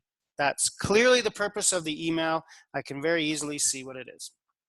If you don't mind, would you have the ability to let me know if you confirm? Well, that's a lot. If you don't mind, would you have the ability? That's kind of doing the same thing. Again, I'm here and I don't know yet what this sentence is about. What are we asking? This change, and are you able to attend? Okay, so all of the, if you don't mind is gone. Would you have the ability to let me know is gone. Confirm this change, and are you able to attend? So I would just put a, could you please let me know if you can attend? Could you please is an excellent way to make a request. It's nice and concise. It's also nice and direct. Could you please let me know if you can attend? Now I have the, the purpose. I appreciate your help in this matter. This is a sentence for maybe a bigger idea. If it was, if you're really asking a big favor, but it's in this case, in this email, it's just extra words. Thank you is okay. We probably shorten it up and say thanks, a little bit friendlier, a little bit polite. Now let's see if we have the purpose and everything we need. Hi, Amy. The marketing meeting has changed from Monday at 3 p.m. to Tuesday at 2 p.m. Perfect. Very clear as to what this email is about. Okay, what do you need from me? Could you please let me know if you can attend? Nice and clear. Okay, closing, and we're done. And that's how you can shorten up an email, getting rid of a lot of those phrases that you just don't need. Things like please be aware, or I'm writing to, right? Any of those extra words that take away from the main idea of your writing, you need to get rid of them. And now we have a much better email. In this video, we take a look at concise writing, something that will improve your writing and make it much more readable. Let's get started. So what is concise writing? Well, let's take a look at 2 example sentences to get an idea. So in the first one, I just wanted to let you know that due to unforeseen circumstances that I had no control of and could not do anything about, I was forced to cancel the meeting that was supposed to occur on Monday. Look at the second example. The meeting on Monday is canceled. So which one is shorter? That's obvious, the second one. Which one is better? Hopefully obvious. Also the second one. And this is what concise writing is about. In the first example, it is very long and you've got a lot of information that is just not necessary. Things like, I just wanted to let you know. We really don't need that. Look at how also it says, due to unforeseen circumstances that I had no control of. That's the same thing. If the circumstances are unforeseen, I had no control of them, it's the same thing. Things like was supposed to occur on Monday. There's just a lot of words in here and you can simply make it the meeting on Monday is canceled. So that's what this video is about, is how to make your writing shorter, more direct. And why do we do that, or why is that incredibly important, is because it makes it more readable. If you're sending that in an email, most people just won't read it. If you are writing a report or say writing something online, or even if you're doing academic writing, long writing with lots of words, people are not going to read it. So that's what we're here to talk about in this video. Let's get on to some examples. I'll show you some specific things you can do to improve your writing and make it more concise, make it shorter and more direct. So here's the first one, using there is and there are. We're going to try to avoid that. We're going to try and get rid of that. So if you look at the 2 examples, there are 2 people on the motorcycle. Starting a sentence with there I are, or there was, or there has been, or there is, it makes it a little bit longer and it takes away from the subject of the sentence. Let's review what is a subject. Subject is the thing, the people that are doing the action. So in this case, it's 2 people. There's our subject. We want to get that subject first. We want to follow it with a verb and get rid of that there is and there are at the beginning. It's an easy way to make your sentences shorter and more direct. You can take a look here. Look at how the second sentence is just that much shorter than the first. So get rid of there is, there are. Easy, quick rule. Don't start a sentence with there is and there are. A couple examples of that. There are 4 laptops on the desk. Start with the subject. 4 laptops are on the desk. There were 9 people. Start with the subject. 9 people were in the meeting. There's a man on the phone. Again, start with the subject. A man is on the phone. I'll let you do the last 2. So how could I fix there was a dog in the park? Well, hopefully your answer should be a dog was in the park. And you get rid of there was. There are 9 people on the team. And again, your answer should be 9 people. We'll just move this. 9 people are on the team, and you get rid of that there is and there are. So keep there is and there are out of your sentences and you will be more concise, easier to read, more direct. Next point here is to use what we call action verbs. That's a fancy word. It just means use a verb that shows action. Use a good verb. There's a lot of, you may have heard the term weak verbs. Often like the verb to be, we say is kind of weak. So you want to use action verbs. So look at the example. The product was very impressive. There's the problem there. Was very impressive. Rather than saying was plus an adjective, that's something you can watch out for. The verb to be plus an adjective. See if you can find a verb. So rather than saying was impressive, it impressed, right? Rather than saying was responsible, for maintenance, right? So in the second example, she was responsible for maintenance of all the computers. What is the verb? What did she do? She maintained. That's how you'll get better sentences. They'll be more concise. Ask yourself, who did what? What did the person do? In this example, she maintained. In the first example, it impressed. So try and use verbs rather than longer constructions. Similar example to that is what we call nominalizations. It's a big difficult word to say. Don't worry, you don't have to remember it. This is the idea behind it. You want to stay away from a weak verb plus a noun. So here's the noun, decision. Here's the verb. We can call it a weak verb, WV. I will make a decision. I will have a rest. That one we don't want. Let me show you some better examples. So you can see here with the make a decision. Can you take all of that and turn it into one action verb? Yes, you can. Decide. Can you go from have a rest, take all of that and turn it into one verb? Yes, just rest rather than have a rest, rest. Rather than reaching an agreement, can you just change it into one action verb? Yes, they agreed. So when you have that verb plus a noun, if you can make it a verb, an action verb, your sentences will be shorter and easier to read. Take a look at that. If you look that up online, you'll find a lot more examples. The next one is double words. Now, it may look a little silly in writing, but it actually happens quite frequently, and it comes because in speaking we often do this. So then when we write and we kind of write as we speak, it just happens that we end up doubling our words. So I will email her to ask, or please contact him to confirm. There's the verbs, right? Well, we don't care that you're doing two different things. Just get to what is the main action? In this case, it's all about asking about the meeting. So you say, I will ask her about the meeting. It's not important that you're contacting to confirm. Just say, please confirm. So what is the main verb? What is that action verb? What is the most important thing? Try not to double up your verbs. The second one with nouns, we do that quite often too, probably more often than the first, just because it happens a lot in speaking. We just kind of are thinking through things and we just say the same thing twice, basically. So we might say our findings and conclusions. Well, I mean, findings and conclusions are identical, right? So you would just get rid of one. Our conclusions were unexpected. My thoughts and ideas are different than hers. Again, you would just get rid of one and it'd say, my thoughts are different than hers. So don't double up. You look at it in writing, again, you might say, well, that's obvious. But in speaking, we do that a lot. We kind of think through and we say, well, my thoughts and ideas, they're different than hers.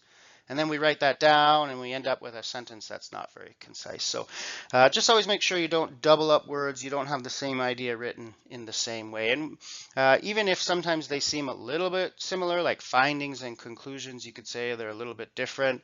But, if you only need one, just use one. Okay, modifiers. These are things that help us modify or help us describe things.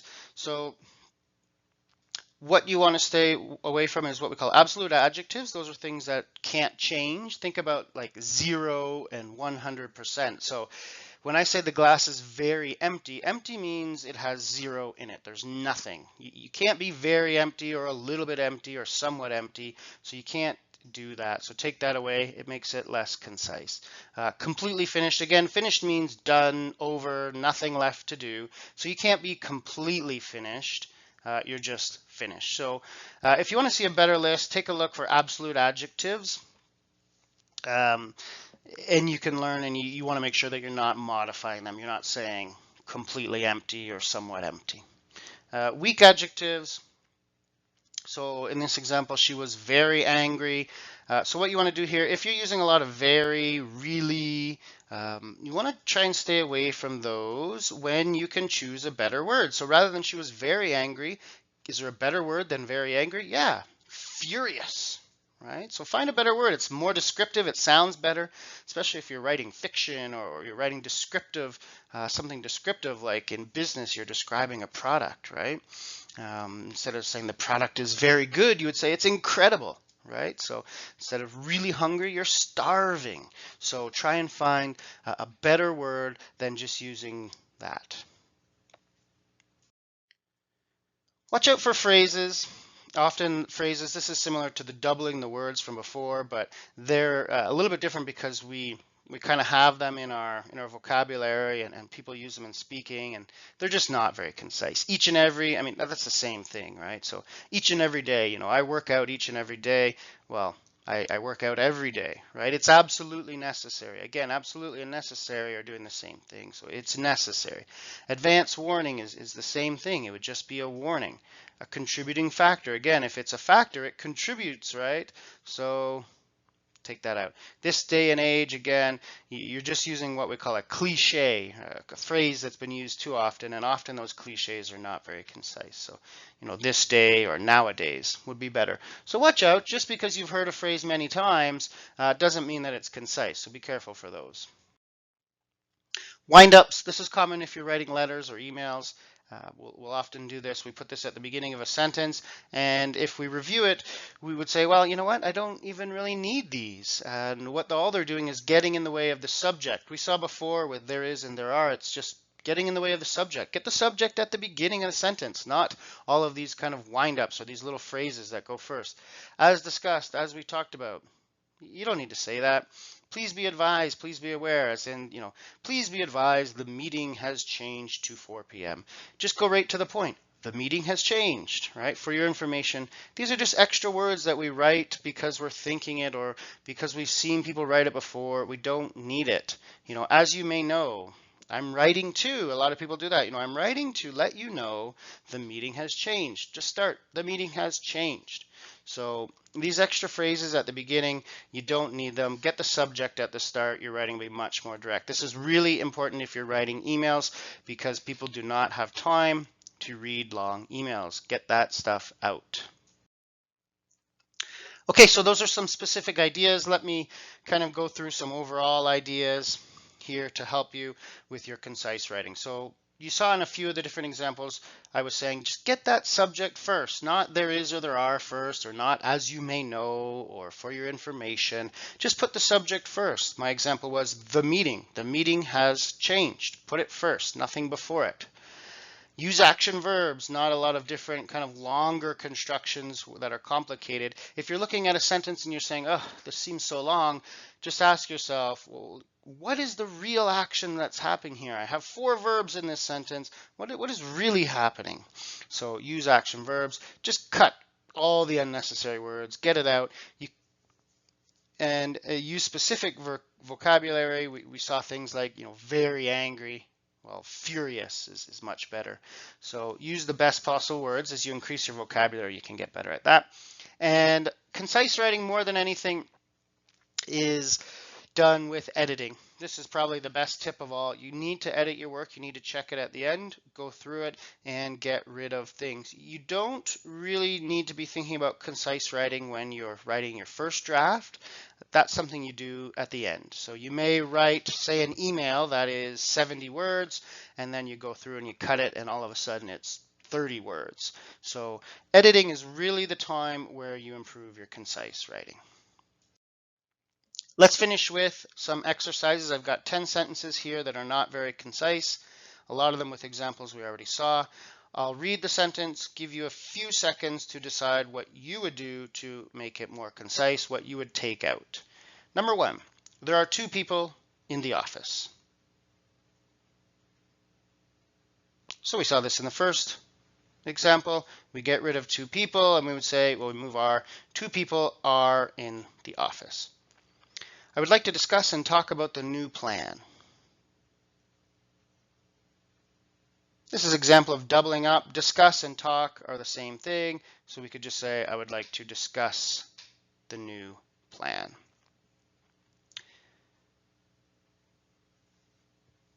The meeting will be held on Monday. It's a little bit more difficult. We didn't see really an example of this.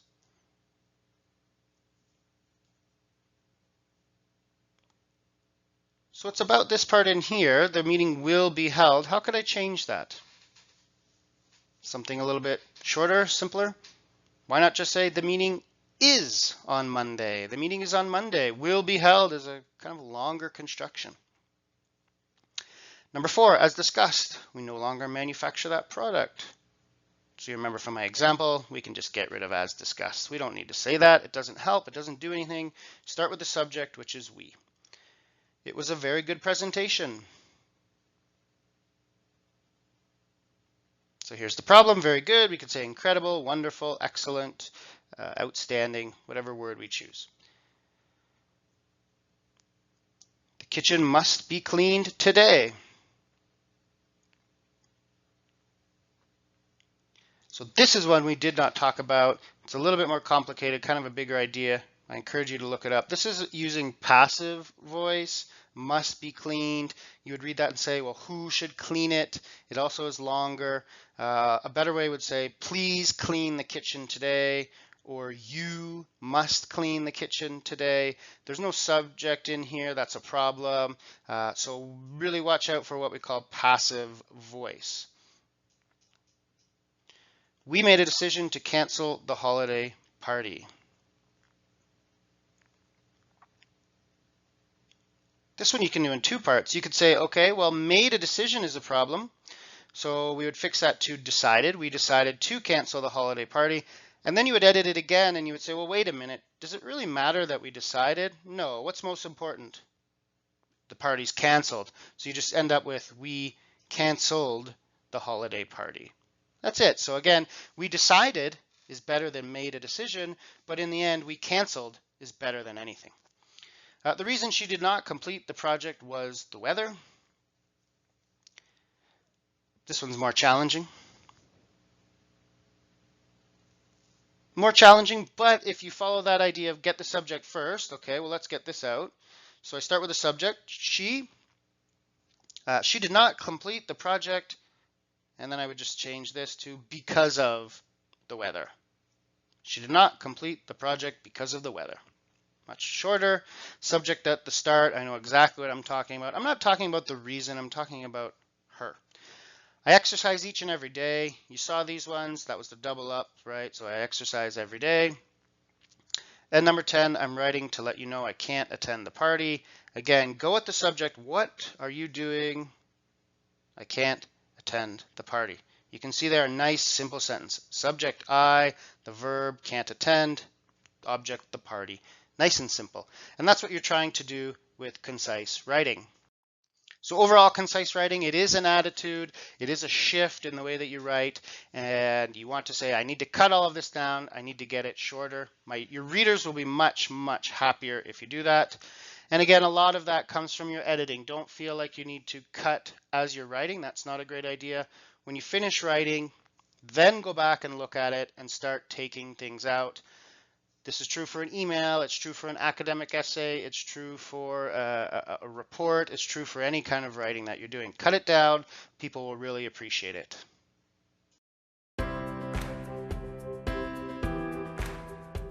Bulleted and numbered lists are an excellent technique for strong visual writing.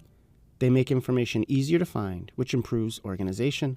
They add white space, making your writing easier to read. Look at this example from an email. The first example looks unreadable, while the second is an easy-to-reference set of instructions for resetting a password. This is how a bulleted list can improve your writing. In this video, you'll learn how to use bulleted lists effectively and correctly. Bulleted and numbered lists are both excellent options. Numbered lists are useful for instructions or steps in a procedure. Here's an example with steps for registering guests with security. In this case, a numbered list makes sense because it's a set of steps. Here's another example where a numbered list works because it's a series of steps. In this case, it's the steps for a product launch. For most other cases, a bulleted list works best. Let's look at how to use bulleted lists correctly in your writing. First, introduce your bulleted list with a colon, like this example. It's best to introduce the bulleted list with a complete sentence, like here. It's also possible to include the list as part of the sentence, like in this example. Notice how the list keeps the punctuation from the sentence, including the and before the final point and the period at the end of the list. This is a more complex way to include a bulleted list, so it's better to use a complete sentence to introduce the list, like this. The most common way to use a bulleted list is for a list of things. In this case, you don't need the complex punctuation of the previous example. For a list of things, capitalize the first words and don't use periods. You also need your list to be parallel, which means each item in the list has the same structure. Let's start with an error. Imagine you're listing qualities of the city you live in. Do you see which item is not the same grammatical structure as the others? Safe, Affordable and clean are all adjectives that describe the city. Public transit is a noun, not an adjective. It makes the bulleted list confusing because you need to think about different types of language while reading. Always make your list parallel. When your items are parallel, it makes your list more cohesive and easier to follow. Let's finish with a quiz to check your understanding. We'll review examples of bulleted lists that contain errors. You need to find the errors. Here's the first example. Do you see the error? The mistake is introducing a list with a semicolon. Always introduce lists with a colon, like this. Here's the next example. Do you see the mistake? In this case, the list is not parallel because smoking is not prohibited is a sentence, while the other items are things. You can fix it by changing it to a list of things. Here's the next example. Do you see the problem here? The introductory sentence needs to be complete. You don't want to insert a list of things into the middle of a sentence. Instead, introduce your bulleted list with a full sentence and a colon. It's possible to continue the sentence into the bulleted list. This final example is trying to do that, but there's an error. Do you see it? If you want the list to be part of the sentence, you need to continue the punctuation through the list. In this example, you need to add the commas and the final and. Here's the correction. That's the practice quiz. You saw the common errors people make when using bulleted lists. If you introduce your list with a full sentence and a colon and keep the items parallel, you will do fine. Bulleted lists and numbered lists are an essential tool to improving the visual quality of your business writing. Ensure you're using them as much as possible to make your writing easy to read and understand.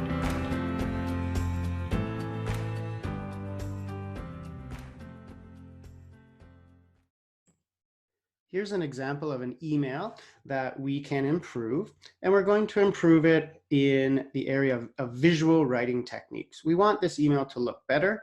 It doesn't look great. When you look at it right now, it's a lot, looks like a lot. It is very kind of difficult to read, and we don't know what's happening. If I had to come back to find important information, it would be challenging. So this email is just not great. It doesn't look very good. So the first thing we want to do is think about spacing. With your emails, when you have a new paragraph or a new line, put a space. So I'm going to do that. Here's my next paragraph. Here's my next paragraph here and here. So now it looks much better. I can see the different parts of the email. It's easy to find, you know, that I have some kind of intro, I have some key information. Here's a nice request at the end. And then of course, all of my closing. So that's great. That makes it look better already.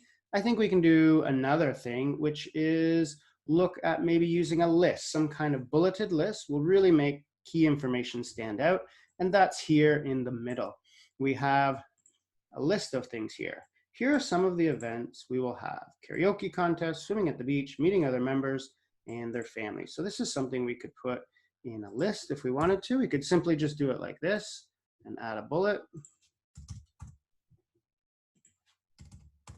like that. And now it looks a lot better. You know, this is an invitation. Make it smaller so you can see. This is an invitation to something, and it's talking about events or kind of activities at this barbecue. So, you know, maybe you don't need a bulleted list, but imagine if this were a set of instructions, or imagine this were 3 crucial things you need for an application, right? Maybe you need your identification, and you need, you know, your recent passport or something, right? If I come back to this email, then I can quickly find in that bulleted list those things I was looking for. And of course, if it were instructions or something, maybe I could put numbers. So now people know it's a series of steps. If I do that for this email, everything's going to look a lot better. I've got the spacing, so it's not a lot of text all together. I've got my list, which is really helpful for me to find key information. And just doing that to your emails is a great example of how visual writing and giving space to your writing makes it much easier to read. Talk about how you can make your writing look better. That's what this video is all about. We call it visual writing techniques, but essentially it just means let's make it look good. Yes, we need to learn our grammar and our punctuation and our writing style. There are many things to improve our writing, but one of those is making it look good. Let's do that. So I'll start first with perhaps the most important way you can make your writing look better, which is to add more white space. White space just means space between your writing. Let's look at an example. So here's an example you can see on both sides. This side over here, we don't like this. This is difficult to read. It's kind of one big chunk of text. We can't find the information we're looking for very easily. We don't like that. But I can quickly see here, once I start adding these line breaks, it looks a lot better. Now I have 3 short paragraphs. People are afraid to read big text. They don't have time at work. They don't have time at school. They don't have time in their personal lives. Nobody wants to read these big pieces of text. So break it up, and now it looks a lot more manageable. It looks like something that we can read. So white space is really important. The easiest way to do that is to add a break between your lines. Another way you can get white space, or another good way to improve the look of your writing, is to use lists, or what we call bulleted or numbered lists. Here's an example. So I could say, please bring a pen, pencil, calculator, and notebook, or I can put it in a nice bulleted list. The benefit of this is as a reader, when I go back to look at it, I can easily find that list. Oh, there's that list of the 4 things I need. Imagine I'm getting ready for the event. I say, oh, let me check that email again. Oh yeah, I need these 4 things. Much easier than looking through a big email to find one sentence. So this is really nice. It also makes your writing, when you have a big piece of writing, kind of breaks it up, adds white space, allows our eyes to relax a little bit. It's a really good technique for adding white space. It's a really good technique for making your writing easier to follow, easier to read. We also need to consider the font that we choose in our writing. So first of all is the color. I highly recommend using black font. This is especially true in more serious writing, something academic like a university essay, something like an email at work. Absolutely, we need to use black font. There's not really a reason to use other colors, so I would always choose black. I like this style here. You can see this style here. It's a little too fun for something a bit more formal. This one's okay. This would be more for academic. In academic writing, you always want to think about, what does my professor ask for? What does my teacher want? They often tell you. In business writing, you want to choose something a little bit cleaner. That's why I like this one, something like Calibri, which is the default. And Microsoft Word is perfect. This kind of thing is a bit too fun, right? Size. Also think about your size. I find overall that people write in font that is too small. I do this a lot when I'm reading emails or when I'm reading, instructions or manuals. It's a lot of this, right? And I understand people are trying to save space, and it's great when you're printing a newspaper or maybe, writing a document that you're going to print and hand out to all your customers or something. I understand that. But I think in digital writing, which is for most of us all we do now, choose a bigger size. I mean, I choose 14 in my emails, and some people might think that's a bit big, but I like it. It's really easy to read. And then lastly, think about your formatting. So that's your bold here, your underline, and your italics, and learn how to use those and when to use those. Bold is the most important, and you can use that to kind of highlight keywords or key information. I do that all the time. But there are certain examples and times when you need to use some underlining or some italics. But mainly you want to stick with bold. That's a great technique for getting a word or a sentence to jump out. Especially important when you have a heading or a title. Of course, you need to use bold there. Okay, lastly is format. 3 things we'll talk about. One is headings. So I mentioned before using bold in your headings. But the general advice is just use more headings, especially when you're writing longer documents, reports or things of that nature. Use headings. But even in something like an email, a heading can be very helpful to break up the information.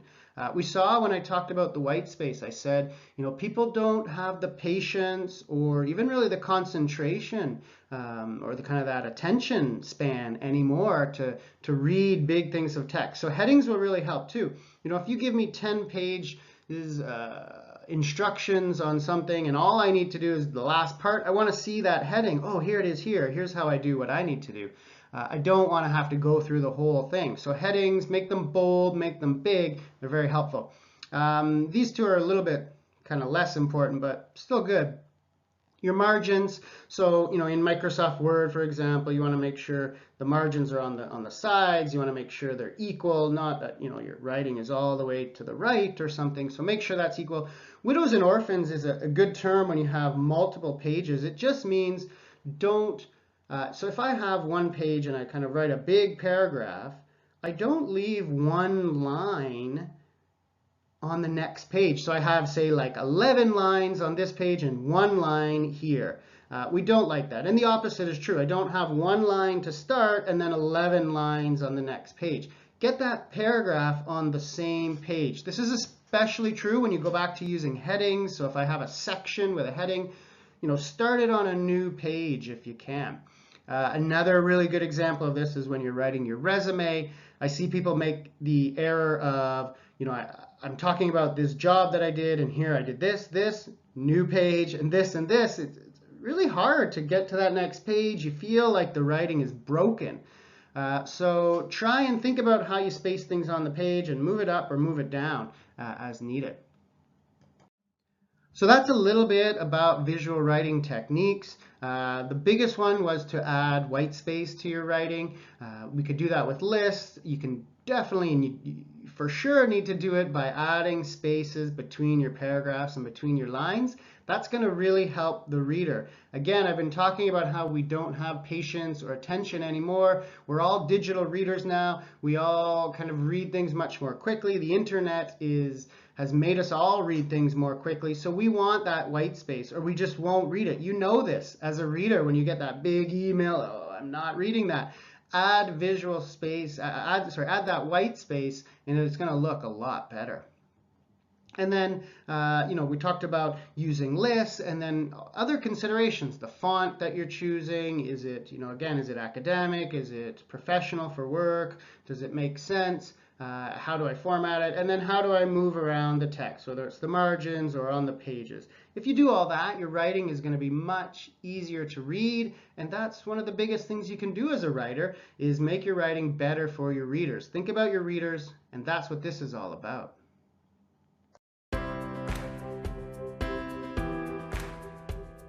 Revising and proofreading are two parts of the editing process.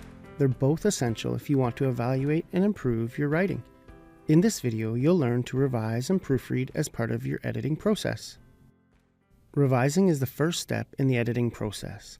It focuses on major ideas. Proofreading is the second step, and it looks at specific details like language and grammar. Let's learn about both. Revising is for larger ideas like structure, organization, or topic development. When revising, you can change the order of paragraphs, remove sections, add more research, or make other major changes. Here are some common questions to ask when revising your writing. Is my information accurate? Should I add any details or support? Are my ideas clear? Have I explained myself effectively? Do I need to cut any extra details? Is my writing organized? Do I need to change the order of any paragraphs or sections? Of course, the questions you ask depend on the type of writing. For example, when revising an email, you would focus on making the purpose clear. If it were an academic essay, you might think more about research and supporting your argument. The revision stage of editing is about the major ideas. Once you feel confident in your ideas and organization, you're ready to proofread. Proofreading is checking the details of your writing, including vocabulary, grammar, spelling, and punctuation. This is the final step in the editing process. Here are some questions to ask yourself when proofreading. Is my grammar correct? For example, do my verbs agree with my subjects? Do I use consistent verb tenses, or are my sentences complete? Do I use the best vocabulary? Could I use synonyms or improve my word choice? Is my punctuation correct? Do I have any typos? When proofreading, read your writing closely and evaluate each sentence individually. You'll typically proofread multiple times, depending on how important the writing piece is. For example, you could review once for grammar, read it again for spelling and vocabulary, and do a final check for typos.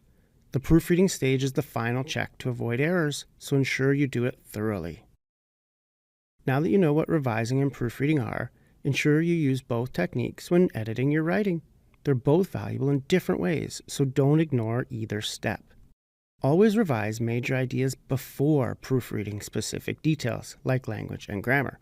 Don't waste your time looking at small details in grammar, spelling, or punctuation before you've revised your ideas. Instead, revise first.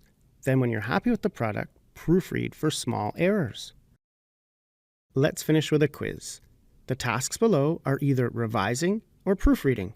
Which is each? Let's go through them together. Number 1, fixing typos in an email. This is proofreading because it's editing spelling.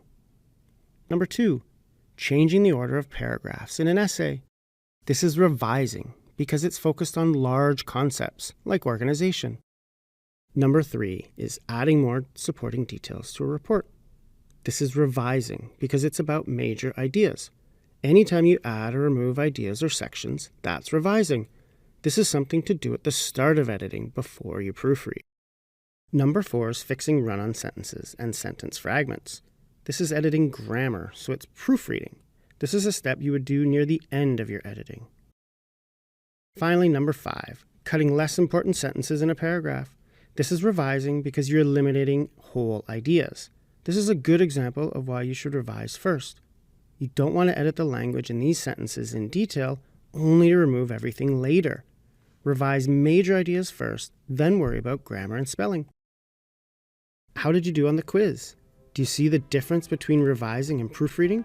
More importantly, do you see how to revise first before proofreading small details later? If you follow that 2-step technique, your editing will improve tremendously, which will make you a better writer.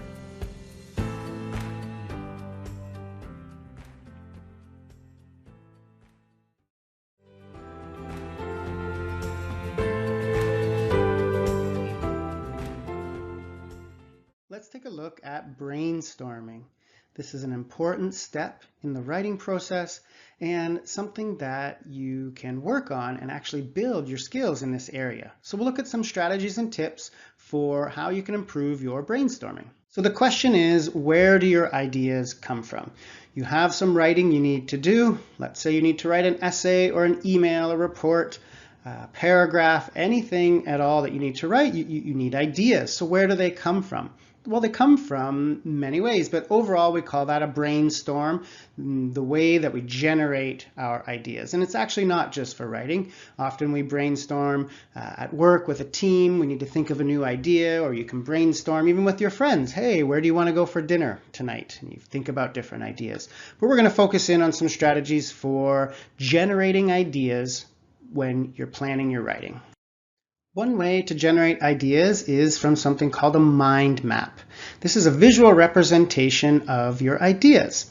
This is pretty popular with younger writers because it is so visual, but it's really a great way for adults, for students of all ages to generate ideas. So the main point of a mind map is to draw out your ideas. Very often you'll put the central idea or the central question in the middle, and then you can start branching off into different areas. The picture on the board uses different colors and arrows, circles. That's all great. You'll find your own strategy for how you want to visualize it. Maybe it's a tree with things coming down from the branches. Maybe it's just a table and you've got different things in a table. Whatever works for you. The idea behind a mind map is that when we visualize our ideas, we can both come up with better ideas and also see our ideas and how they can all start to fit together.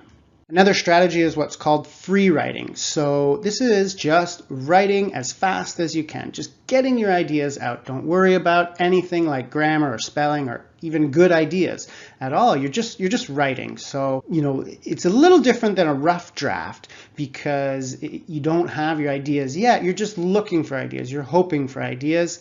Some people like this. It depends on the situation, but it's a great chance to get your ideas down onto the paper.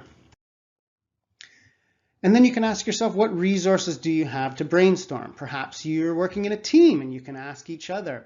And that's a great way to generate ideas. Perhaps you're not working in a team, but you can work with someone else.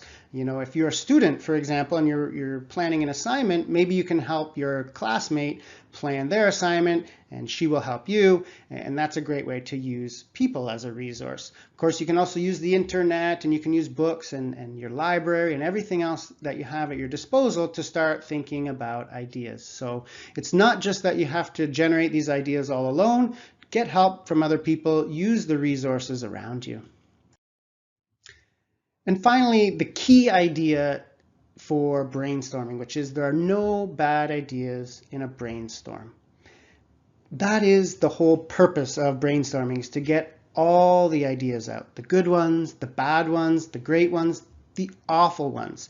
Never stop yourself from writing that idea down. If it's a mind map or if you're free writing or whatever you're doing, don't stop yourself. Never say, oh, I don't like that idea. You'll have a chance later to evaluate your brainstorm, whether it's when you're creating an outline or whether it's when you're generating a rough draft or whatever it may be. You'll have a chance to evaluate your ideas.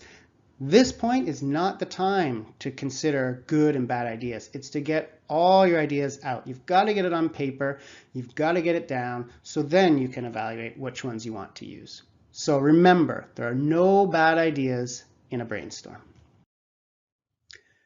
So those are some strategies and tips for brainstorming. Again, it's a crucial step in that writing process. It's a way for you to generate ideas, to think about things that you're going to write about. This is something you can use in all the types of writing that you do, whether it's very academic, whether it's professional, whether it's personal. It doesn't matter. Brainstorming is a great technique to think about ideas. And just remember that last point I made, which is there are never bad ideas in a brainstorm. The whole purpose is to get all of your ideas out, and then you can move on to evaluate which ones you like and which ones you don't. If you can start to use some of the strategies in this video to improve on your brainstorming, you'll be well on your way to using the writing process and to better writing.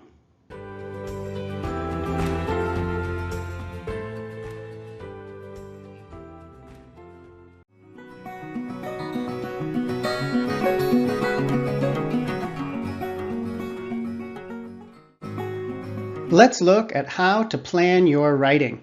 This is a crucial step in the writing process and an area where you really want to build your skills. Let's get started. Before you do anything when you're writing something, you need to plan. And that planning includes the audience, the purpose, the format, and the content. So the audience is the people that you're writing for. The purpose is the reason why you're writing. The format is the method that you're going to write with, perhaps an email or an essay. And then the content is everything that you include in your writing. So let's take a look at each one of those individually so you can think about how to plan those sections. The first thing to think about is your audience. Who are you writing for? And then you can break it down. First, what do you know about your audience and what is their background knowledge? What do they know about your topic? So do they know a lot about your topic? Are they experts themselves or do they know absolutely nothing? Very often it's somewhere in between where they might know a little bit or they might know quite a bit. So you've really got to consider what your audience knows. A couple examples, if you're writing in a professional situation and let's say you're an accountant and you're writing an email to people in sales. Well, the sales team won't have the accounting knowledge that you do. So that's an area of background knowledge. If you're writing an informative paragraph, let's say, about Let's say you're writing about polar bears. Well, most people know a lot about polar bears, but perhaps you're writing about the economic effects in Brazil in the 1970s, something very specific where people might not know anything about the topic. So think a lot about what your audience knows. Once you've kind of thought about the background of your audience or their experience, then you can start to consider what format would they like. So do they prefer a text message? Do they prefer an email? We know that in our personal communication where we text with some people and we use online messengers with others, and others will call them and others will send an email. So there's lots of options there. And this is the same if you're writing academically or if you're writing professionally. You've got to consider what is the best format for me to write this in, depending on your audience. Secondly, what language do they know? This is a little bit like their background experience.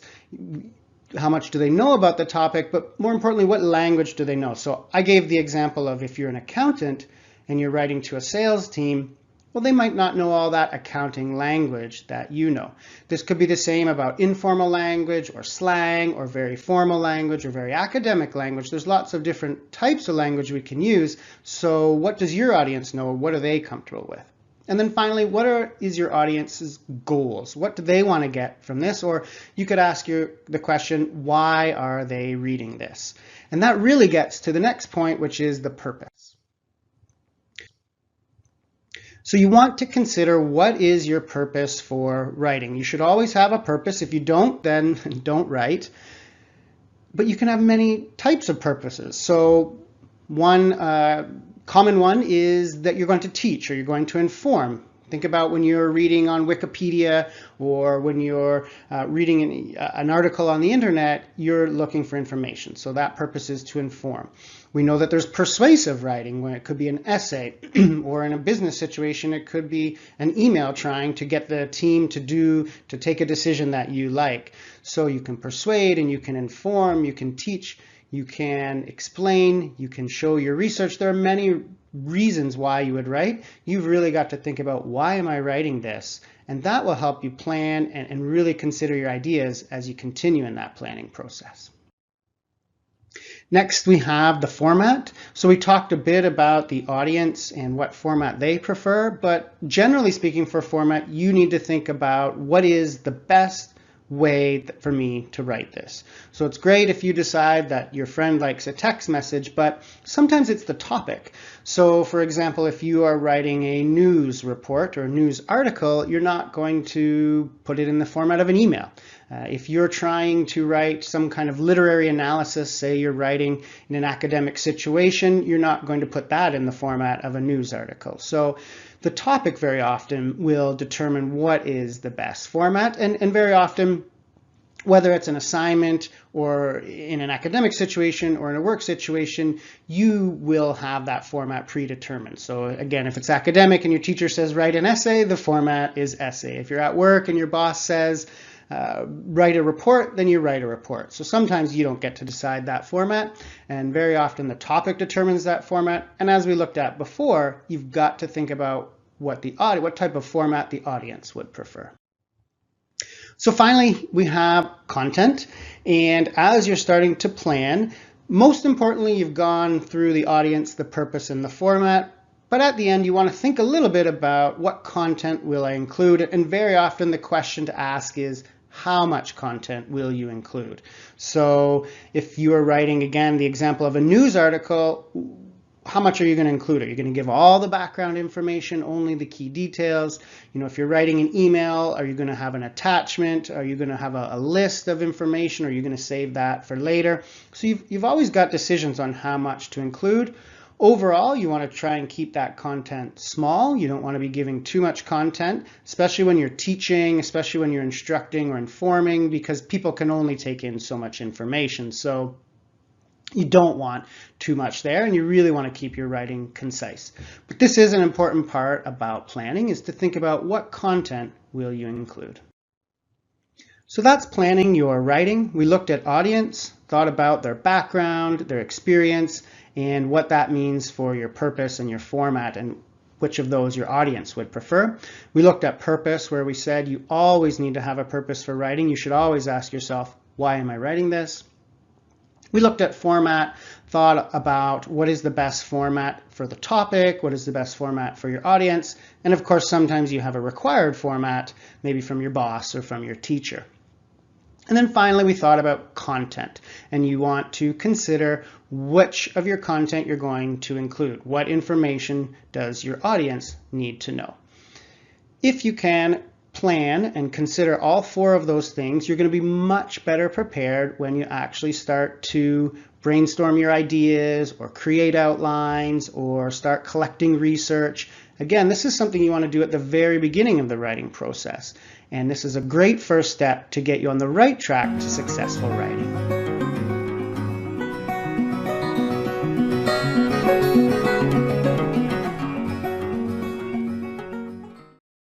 In this video lesson, we take a look at the writing process.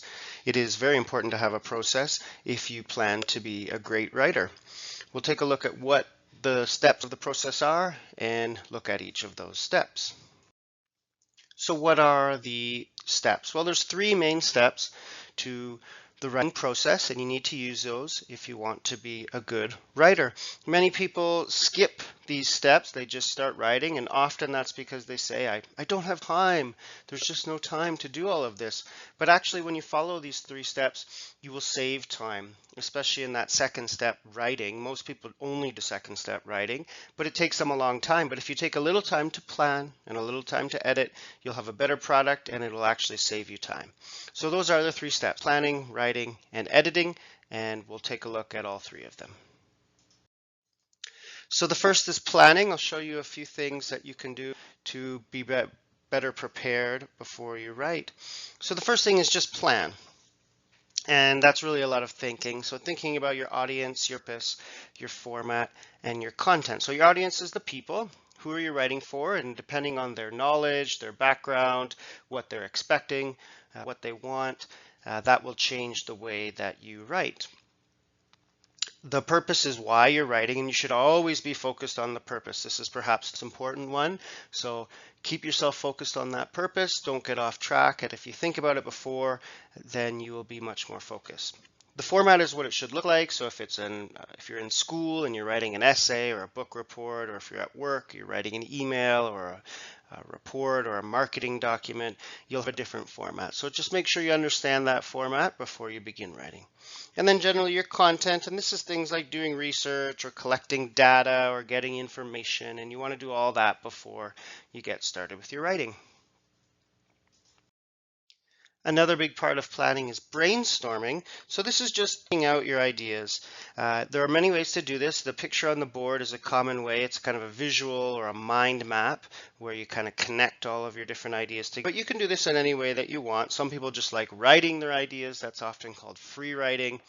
Some people like drawing it out. Some people like getting it on a whiteboard, or they'll do it on their computer, or however you like to do it. But the main idea is you need to get your ideas down onto paper or onto something so that when you do the next step, you have them all ready to go.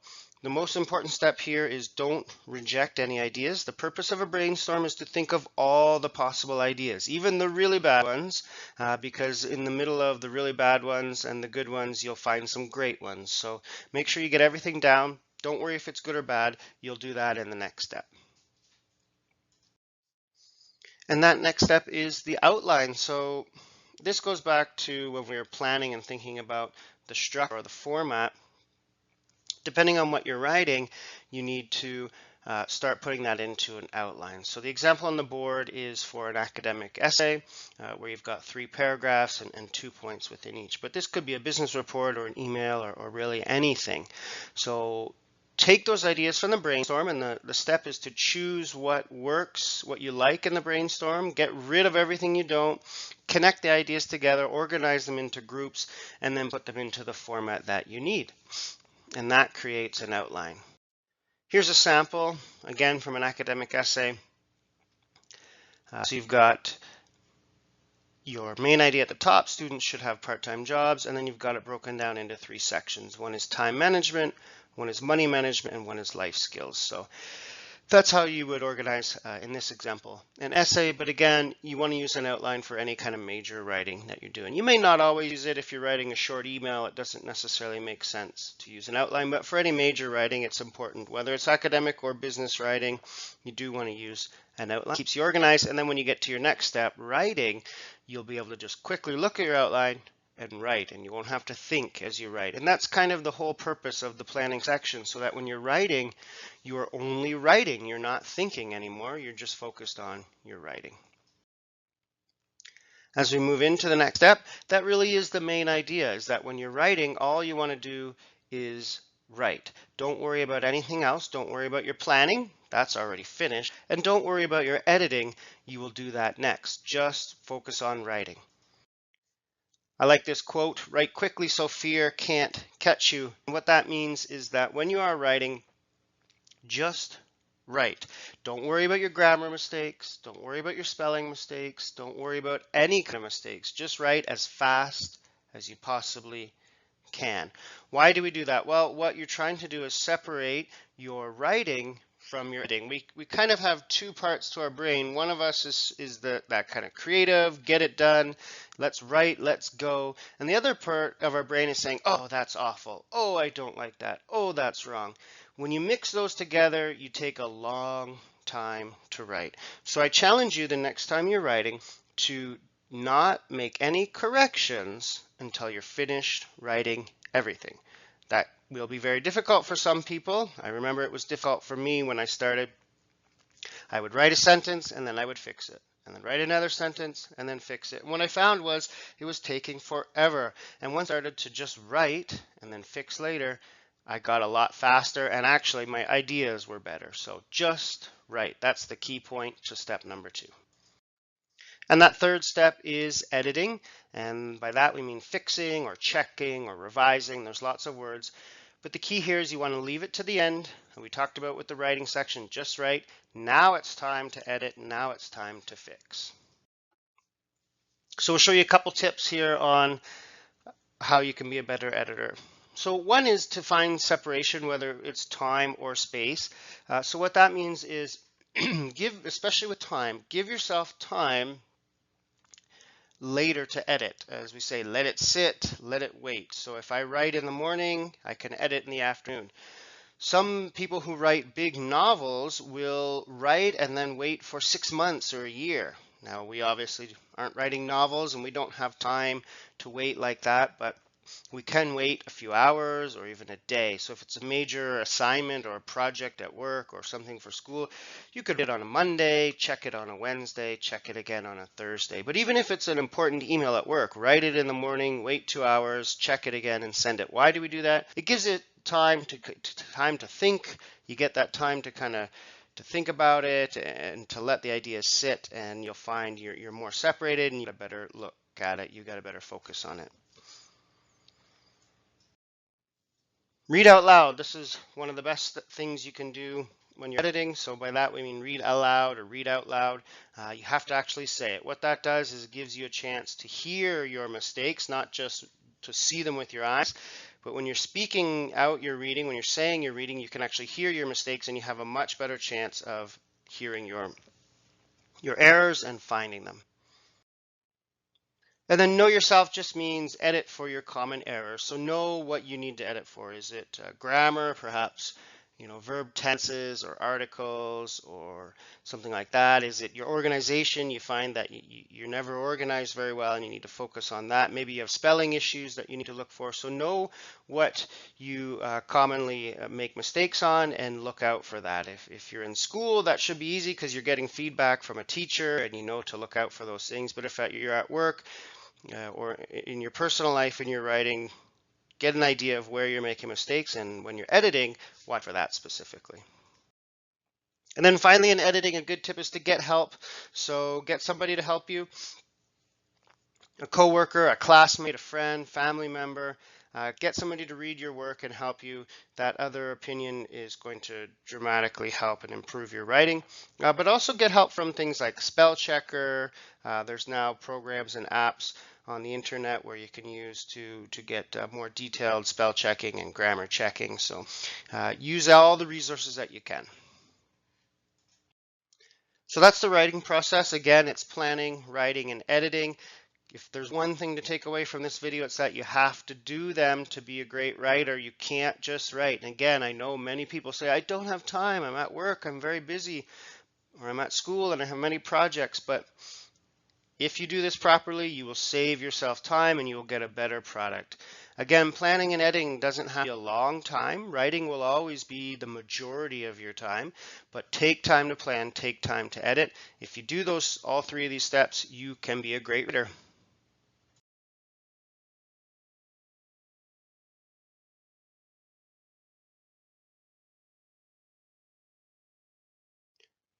In this video, we're going to talk about transitional words.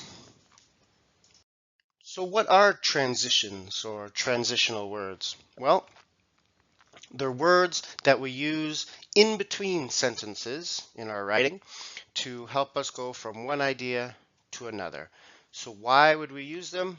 Well, to make our writing easier to read, easier to understand, and easier to follow. So they're very beneficial. They're a good thing that we want to do in our writing, and you want to try and learn some new ones in this video and start using them a little bit more when you're writing. Let's take a look at the list of transitional words. That's mainly all we're doing in this video. It'll be rather quick. Learn some new ones, and then I'll show you some examples and you can get an idea of how you can start using them. So here are the transitional words. This is not all of them. There are many, many, many, but these are the most important or the most common. And they're broken into categories. So you want to think about why you would use each transitional word. Well, for a different reason. Let's go through them and we'll get an idea. Then I'll show you some example sentences. So the most common is to add an idea. I say one thing and then I want to add to it. So I add an idea and I can do that with and, in addition, as well, and also. So one important thing with transitional words is to notice that some are formal, some are kind of normal, and some are informal. And is informal. So I could say, I like cats, stop, and I like dogs.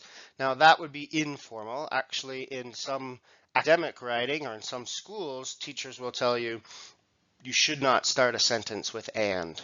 So in formal academic writing, you wouldn't use that one. You would use something like addition or as well or also. You'll see the same idea with contrasting, but is informal. And again, some teachers in academic writing will say, don't start a sentence with but.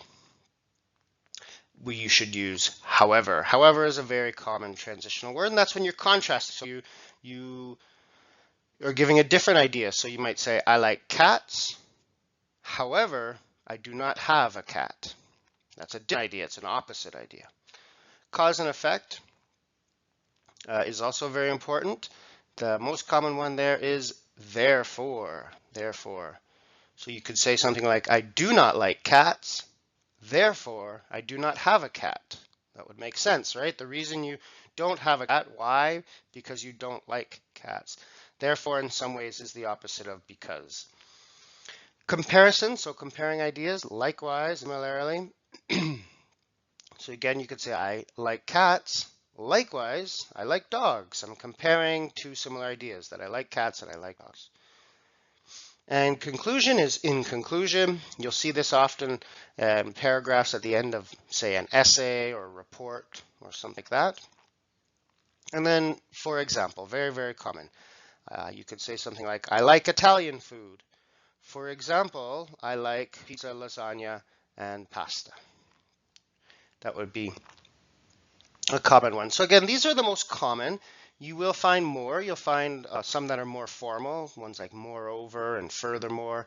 But for the most part, these are all that you need. You can be quite fine in your writing just using these.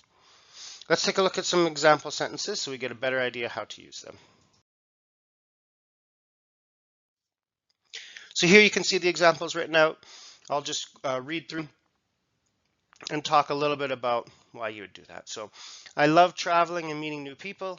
In addition, I enjoy playing sports. So we're just adding an idea there. So we went with addition. Again, I could say as well. I could even say and if it was less formal. Number two, I have never visited this museum. However, I have read about it online. So that's an opposite idea, right? You have read about it, but you have not visited. So those are opposite ideas. Now, one thing you'll start noticing is the comma after the transition. That's how we use them. So we have a stop, we start a new sentence, so we have a capital, and then after that, we have a comma, and that's how we use transitional words. We don't put a comma and then however and then another comma, or a comma and then in addition and then another comma. That's not how it goes. We use a stop, a period, a full stop, and the transition, then a comma. It starts a new sentence, and the purpose there is it breaks up the two ideas, separates them, and shows how they compare or how they're different or whatever it may be. Number 3, the meeting for Friday is canceled. Therefore, we can work on the project that day. So why work on the project that day? Because the meeting is canceled, right? So therefore is very much the kind of the opposite of because. Number 4, she works for a daycare. Similarly, her mother owns a daycare. So those are similar ideas. The mother owns a daycare, she works for a daycare, similar ideas. Number 5, we have many options for the event. For example, the conference room is available, right? So the conference room is an example of the options. So there's some examples. Let's finish with some practice, and you can try and add in some transitions. So I have no money. Blank. I won't go shopping. What would you put in there? What would you put in there? I have no money. I won't go shopping. Yeah, we're probably going to put in, oops, let's have a capital there. We're probably going to put in therefore. Because that's the reason you won't go shopping is you have no money. The company is closed today. Blank. It will open tomorrow. Well, I would put in however. However, the company's closed today. However, it will open tomorrow. You could also say but if it was less formal. He is an active volunteer. Blank. He helps children learn to read. What would you put in there?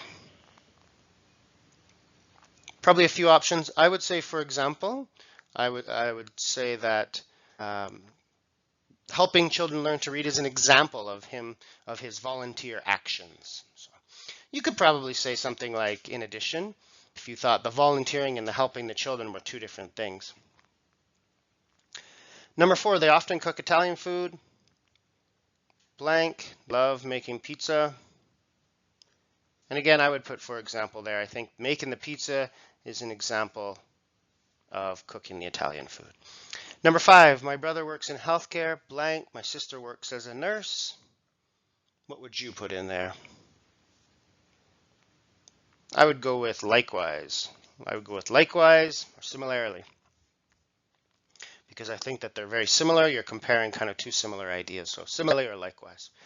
You can see that there's different choices each time, and that's kind of the purpose of this video, is to recognize that there are many different options. So you want to review the slide before, the different transitional words, start using them in your writing. So that's transitional words, again, something that you need for good writing, any kind of writing, a quick email, an academic essay, a business report, marketing material, whatever it might be. You want more transitional words in your writing. Learn them, start using them, find out which ones are best, which ones you like, which ones you use, and then start adding them to your writing. And with that, you will be a better writer.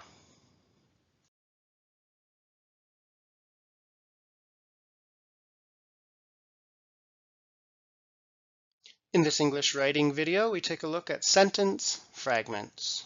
Before we begin, most important thing to remember, sentence fragments are mistakes. They are incorrect, and it's something that you do not want in your writing. And if you can eliminate them from your writing, you will be a better writer in English. Let's get started. So here are some sentence fragments. The chair. Played the game. What is wrong with these sentences? Well, they're too short. Fragment in English means a piece, a part of something. So when you talk about a sentence fragment, it means your sentence is only a part of a sentence. It's not complete. And that does not work in English writing. It does not make sense. It's difficult to read. And just more importantly, it's wrong. It's incorrect.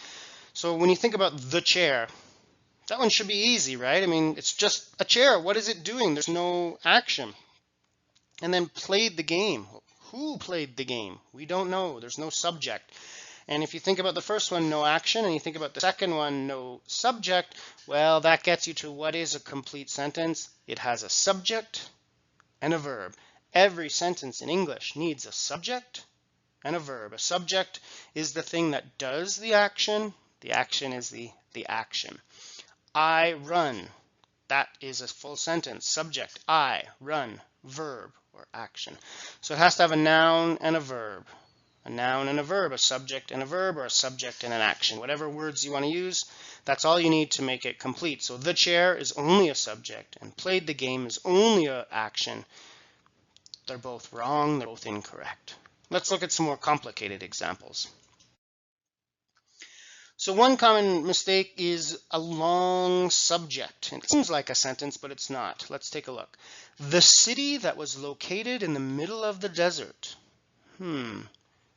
The key word here to make this incorrect is that, because all I'm saying, I'm not saying the city was located, which would be fine. I'm saying the city that was located. So this whole thing, it's not a sentence, it's wrong, right? This would be wrong. This whole thing is just the subject. The city that was located in the middle of the desert, what? It was hot, I imagine, or the city that was located in the middle of the desert was dry. Right? So it seems like a sentence, it's not. Most of the people who work for my company, what? Most of the people who work for your company, what? This is a mistake. These are wrong. This period here and the first one and the second one, and when we get to the third one, we can't have that there. They're all wrong. Most of the people who work for my company have cell phones, for example, or most of the people who work for my company drive to the office. We need something there. It's just the one big subject. The car with the broken headlights, what? Is expensive maybe, or the car with the broken headlights does not go very fast. Something, you need a verb, right? You need a verb, you need an action. All three of these are wrong. They have no action. They're missing an action. It seems like they're a full sentence because they're very long, but they're just long subjects. Watch out for that mistake. Dependent clauses, so that's things like if and when and although and since. These words create what are called dependent clauses. They depend on something else. So if I had a car, what would you do if you had a car, right? It's not a complete idea. You need more. If I had a car, I would drive. When she wakes up, what will she do when she wakes up? Again, there's no action. When she wakes up, she has a shower. Although it rained, what? Although it rained, what happened? Although it rained, I still went to the park. We need more in all of these examples. Since I moved to Europe, what happened since you moved to Europe? Since I moved to Europe, I've met many people. So you need more in all of these. Again, these need an action, right? These are what are called dependent clauses. That means they depend on more information. And the way that you finish these is you would actually take these periods and change them to commas. So if I had a car, I would drive it every day. When she wakes up, she has a shower. Although it rained, comma, I still went to the park. Since I moved to Europe, comma, I've met many people. These are dependent clauses. They are not complete sentences. So those are the two main ways that you'll create sentence fragments. There are other ways, but those are kind of the more common or the more advanced mistakes. Certainly if you just write the chair, like in our opening example, then we know that's wrong. But the dependent clauses and the long subjects are the two most common ways that you see sentence fragments. And again, they are mistakes. Let's finish with a quiz. And what you can decide is this a complete sentence, or is this a sentence fragment, which would make it incorrect? I'll read it, give you a few seconds to decide, is it correct or is it a fragment? Number 1, would you like to meet on a different day? That one is correct. It's a question, a direct question. Any direct question is complete. Do you like pizza? Do you have a brother? Are you from France? Those are all direct questions. They're fine. They're complete. Number 2, if you don't have time to complete the project. Well, what will happen if you don't have time to complete the project? You need to write more here. That is a fragment because mainly of that dependent word, if. The first person I met when I arrived at school.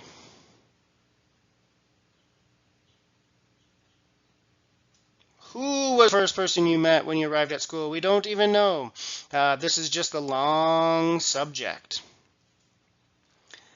Number 4, although she hasn't finished.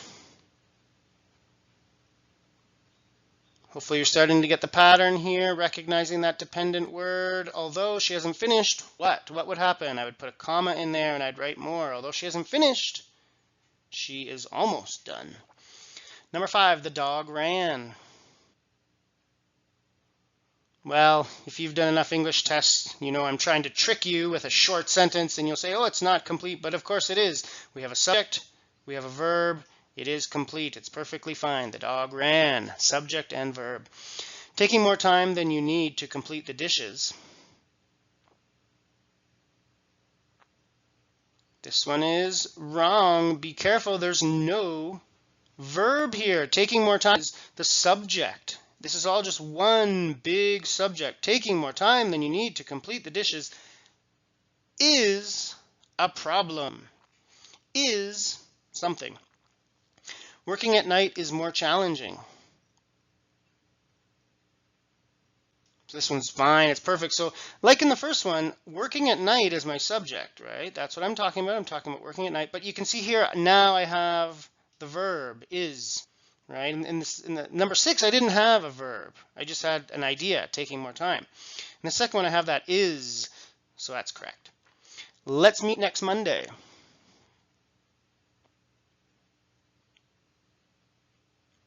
This one's perfectly fine. It's an instruction or it's an imperative and it's great. You may be thinking, well, where's the subject? It's here. Us. Let us. A little bit of a trick there for you. Let us meet next Monday. And number 9, she forgot it. Well, if you remember number 5, you're thinking, oh, it's so short. He's tricking me again. Yeah, this one's fine. She forgot. She, subject, verb, forgot. And number 10, don't forget to bring the projector. This one's a little bit more challenging. This one is good, it's okay. And the challenging part is you're thinking, well, where is the subject? There's no subject there. The subject is you. It's in what we call implied. I would put the you here. Now we don't say that, I don't say you don't forget, but when we give instructions in English, open the door, turn the music down, bring the pen, the implied subject is you. So an instruction in English, an imperative sentence, is a complete sentence. It's not a fragment.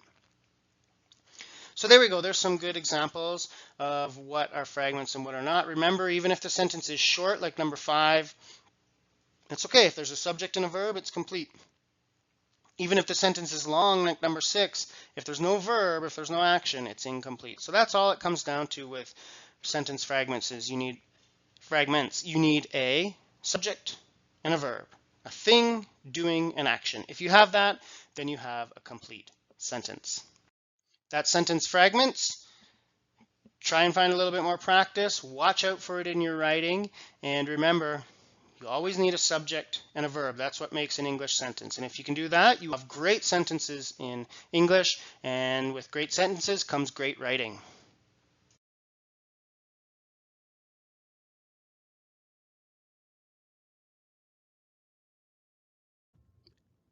In this video, we'll practice run-on sentences.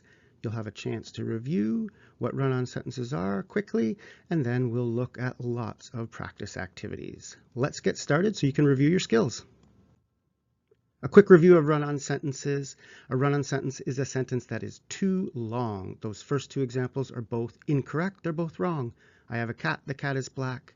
Whether you add in the comma, I have a cat, comma, the cat is black, both of them are wrong. They have 2 ideas. Instead, that should be 2 sentences. I have a cat, the cat is black. Keep in mind the big rule for run-on sentences. One sentence has 1 subject and 1 main idea. All right, let's start with some practice. I've got 3 sentences on the board here. Are they run-on sentences? Number 1, my mother does not work. She is retired. Number 2, my mother works, volunteers, and takes care of 3 children. And number 3, my mother works with her sister, Kate. Which one of these is a run-on sentence? Here's the answer. The first one is a run-on sentence. My mother does not work. She is retired. It is a run-on sentence because we've got a comma here, and then we've got a new subject. So we've got my mother, that's one subject, and then she, that's a second. You've got 2 ideas. My mother does not work. She is retired. That's a run-on sentence. The other ones are fine. My mother works, volunteers, and takes care of 3 children. That's just a list of 3 things she does. And the third one, my mother works with her sister, Kate. That's a straightforward sentence. Let's start breaking it down now. So my mother does not work. She is retired. This is a problem because we've put a pronoun in here, and this is a common mistake. Many people think, well, my mother and she are the same subject, and yes, they're the same person, but they're not actually the same subject. Once you add that she, this is a new subject. My mother is one subject, she is the second. You can see that in these other examples. The assignment, that's the first one, is due in October. It, there's our second subject. So again, this is wrong. These are all wrong. Peter Livingston is in charge of the event. He, that's our second subject there. So how do we fix these? Well, these are just 2 sentences, right? If we got a second subject, start a second sentence. Here are the corrections you can see here. We've started a second sentence each time, and that's the easiest way to fix a run-on sentence. But just be careful that you are not using these pronouns to join 2 ideas together. If you've got that second subject, it's a second sentence. All right, let's take a look at another example. Of these 3, are there any run-on sentences? Don't worry about the March budget or the April projections. Don't worry about the budget for March. It has already been completed. And the budget was completed by a group of professional accountants. Which of these are run-on sentences? Pause the video. And here's the answers. Number 2 is the run-on sentence. Don't worry about the budget for March. It has already been completed. And again, you can see here we've got the comma. You've got that second subject, it. That makes it a run-on sentence. This common error that is happening is people will add to imperatives. So you'll have an instruction and then kind of a follow-up idea. And because the ideas seem so closely related, a lot of people will make the error of putting in a comma. So don't worry about the budget for March, it. Or here, could you please bring extra books? We don't have enough. Or please send your application by May 15th. Any application received after that date won't be accepted. This third one is a really good example of how closely related the ideas are, but again, you're adding new subjects, whether it's it or we or any application. These are all new subjects. You need to have new sentences. Here's the corrections. You can see we added a period and a new sentence. Simple solution there, but again, the common error is adding to an instruction. So you give an instruction and then a comma and then a follow-up. Instead, that should be 2 sentences.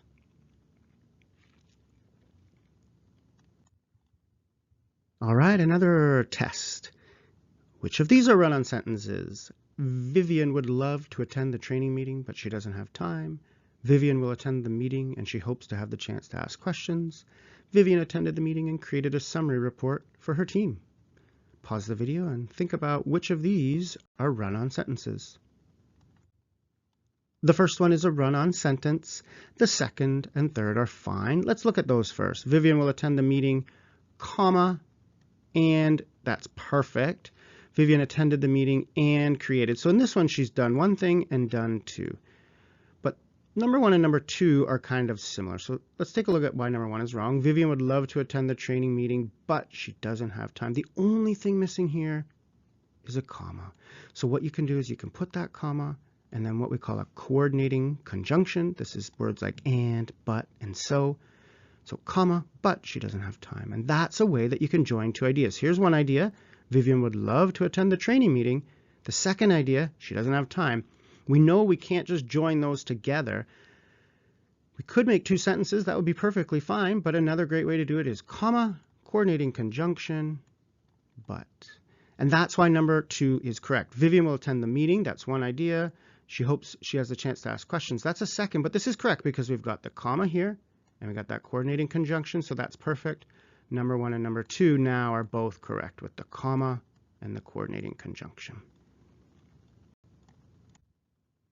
All right, let's review quickly how we solve or how we fix run-on sentences, and then we'll finish with a quiz. So we can add a full stop. This is the easiest and most common way to fix a run-on sentence. Just create 2 sentences. So if I have, he needs a pen, he lost his yesterday, I just create 2 sentences. He needs a pen, stop, capital, he lost his yesterday. I have a brother, he lives in France. Stop, capital, new sentence. That's the easiest way to fix. Another way to fix a run-on sentence is to add a comma and a conjunction or a coordinating conjunction. We saw that one in one of the practice activities. I like pizza, I eat it every day. Again, that's 2 ideas. We can't just join them with a comma. That's a comma splice. That's wrong. But if we add a coordinating conjunction, everything's okay then. That fits the rule, so that's perfect. I like pizza, so I eat it every day. Or she likes baseball, but she does not play often. Again, comma, coordinating conjunction, we're good. This, of course, is wrong. We can join the ideas together. This takes a little more creativity, but often this is the best solution. If you look at an example of, I have a chair, the chair is red, there's no reason for this second sentence just to tell me that the chair is red when I can simply join it together and say, I have a red chair. And that works well. Same idea, I have a brother, he lives in France. I can say, I have a brother who lives in France. And this works well too.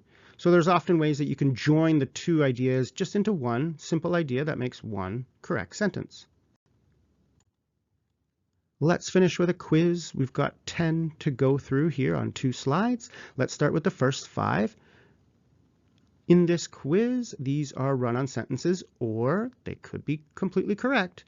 If it's a run-on sentence, you need to decide how you would fix it. So let's do the first one together, and then you can pause the video and do the remaining 4. In number 1, the price increased 15% last year. However, it is still cheaper than in other stores. So this is pretty close, but this is a common mistake. A lot of people will use however to join together 2 ideas. We've got the first idea, the price increased 15%. We've got the second idea, it's cheaper than in other stores. We saw from our practice in this video, we won't use however, we'll use a coordinating conjunction. The perfect one is but, and then we get rid of this extra comma. So we go comma, but it is still cheaper than in other stores. And that's a perfect way to join together 2 ideas. We could, of course, just take this all out and start a new sentence. It's still cheaper in other stores. Okay, pause the video now. Go through number 2, 3, 4, and 5. Decide, is it a run-on sentence? And if it is a run-on sentence, how would you fix it? All right, let's take a look at the answers. Number 2, the intern has not completed the report, but she will have it ready by the end of the week. This is great. You do have 2 ideas, but they're joined together with a comma and a coordinating conjunction. That's perfect. That's just what we did in number 1 to fix that as well. That's a great way to join 2 ideas, comma, coordinating conjunction. Number 3, my laptop hasn't been working very well. It has a problem with the battery. We know this is a problem. We've got a comma and then a new subject. We cannot join 2 ideas together with a comma unless we have a coordinating conjunction. In this case, we could if we wanted to. My laptop hasn't been working very well. Maybe and it has a problem with the battery. But probably we could make this just one sentence. My laptop hasn't been working very well because. So instead of the comma, we say because it has a problem with the battery, and that's fine. Number 4, his sister will not attend the conference, so he doesn't need the extra ticket. The only error here is a confusion with semicolons. You don't need this. Just use a comma. We've been doing this a few times now. Comma, coordinating conjunction. That works out perfect. Number 5, would you mind sending me the updated version? I can review next week. So would you mind sending me the updated version is a question. And then that becomes a new sentence. I can review next week. Again, you don't want to add in a follow-up point onto a request. The request on its own, question mark, and then the next sentence.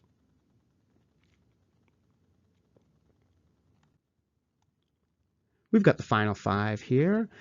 Let's take a look at the first one together. Number 6, anyone who plans to attend the event must register before May 15th. Registration will close on that date. So we know we can't join 2 ideas together with a comma and then a new subject. So in this case, we would just stop and a new sentence is probably the best here. It's really a whole new idea, so let's create a new sentence. Pause the video now, take a look at 7, 8, 9, and 10. When we come back, I'll show you the answers. Let's take a look at the answers. Number 7, she trained the finance department on the new federal tax laws. It was informative and helpful. There's our comma. There's our new subject. We know that's wrong. Best just stop. New sentence. Number 8, the office is closed on Monday. Please remember to take your security passes on Friday. This is a really common one we would see in email, but again, it is wrong. This is a whole new idea. Stop. And start a new sentence. If you really want to, you could go comma, maybe so please remember, because the office is closed on Monday, so you'd say, so please remember. That would be fine too. There's lots of different ways to fix run-on sentences. The most important thing is you recognize it's a run-on sentence and you choose one of the options to fix it. In this case, I would probably say stop, new sentence. Number 9, he often works on Friday afternoons. He doesn't work Saturday or Sunday. This would be a good one just to add in but, comma, but he doesn't work on Saturday or Sunday. That's different than him working on Friday afternoons. We could add that in. That would work well. Again, a new sentence would be totally fine. Number 10, please do not use a pen. Only forms with pencil will be accepted.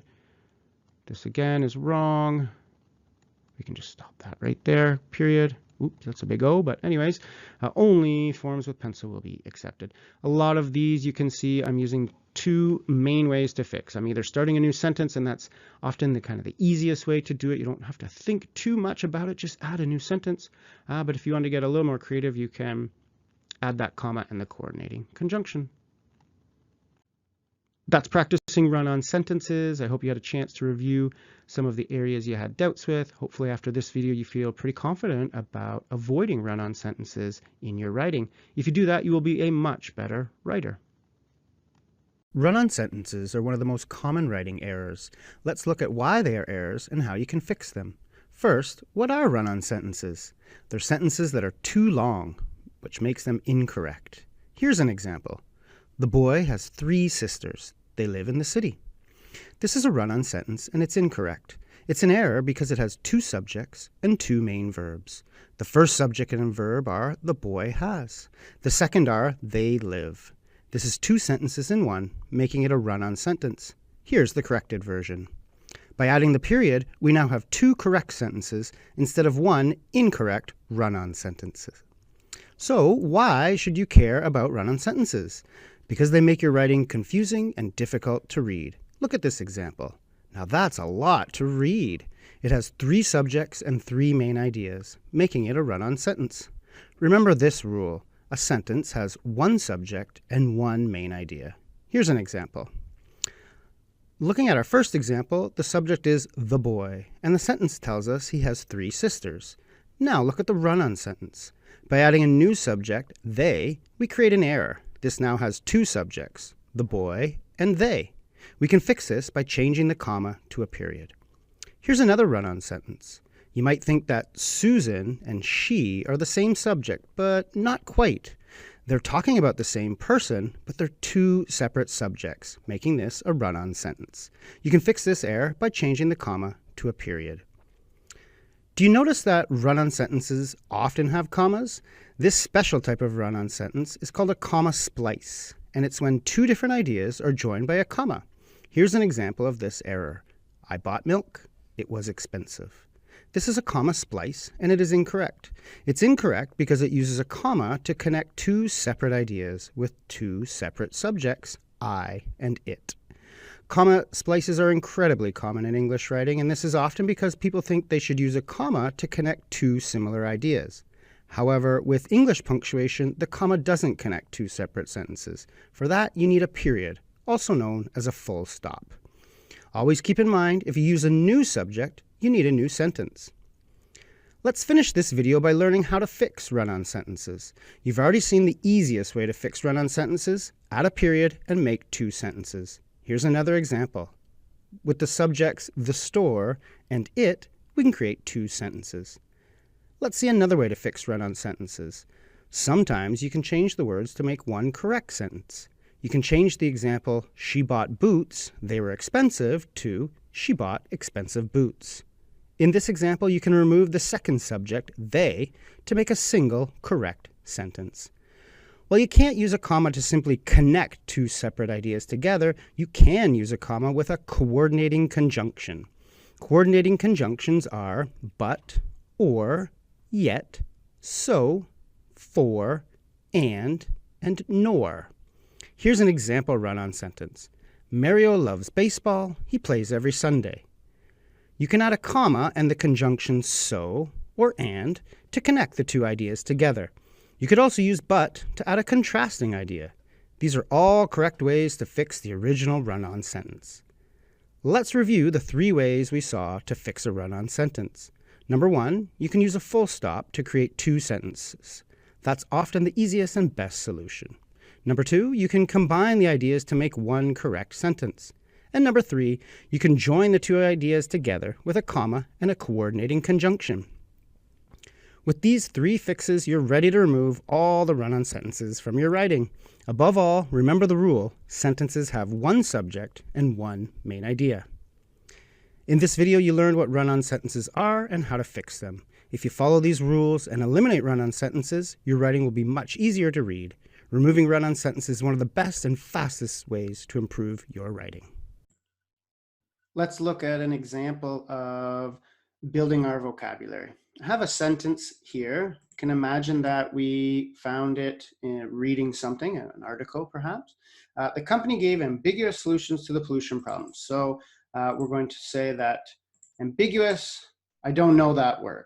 So this is the idea of building vocabulary. First, you see a word, you don't know it, and now you need to learn it. So first, we see it. Number 2, let's learn it. We can do that in several ways. Probably the easiest is just go to Google.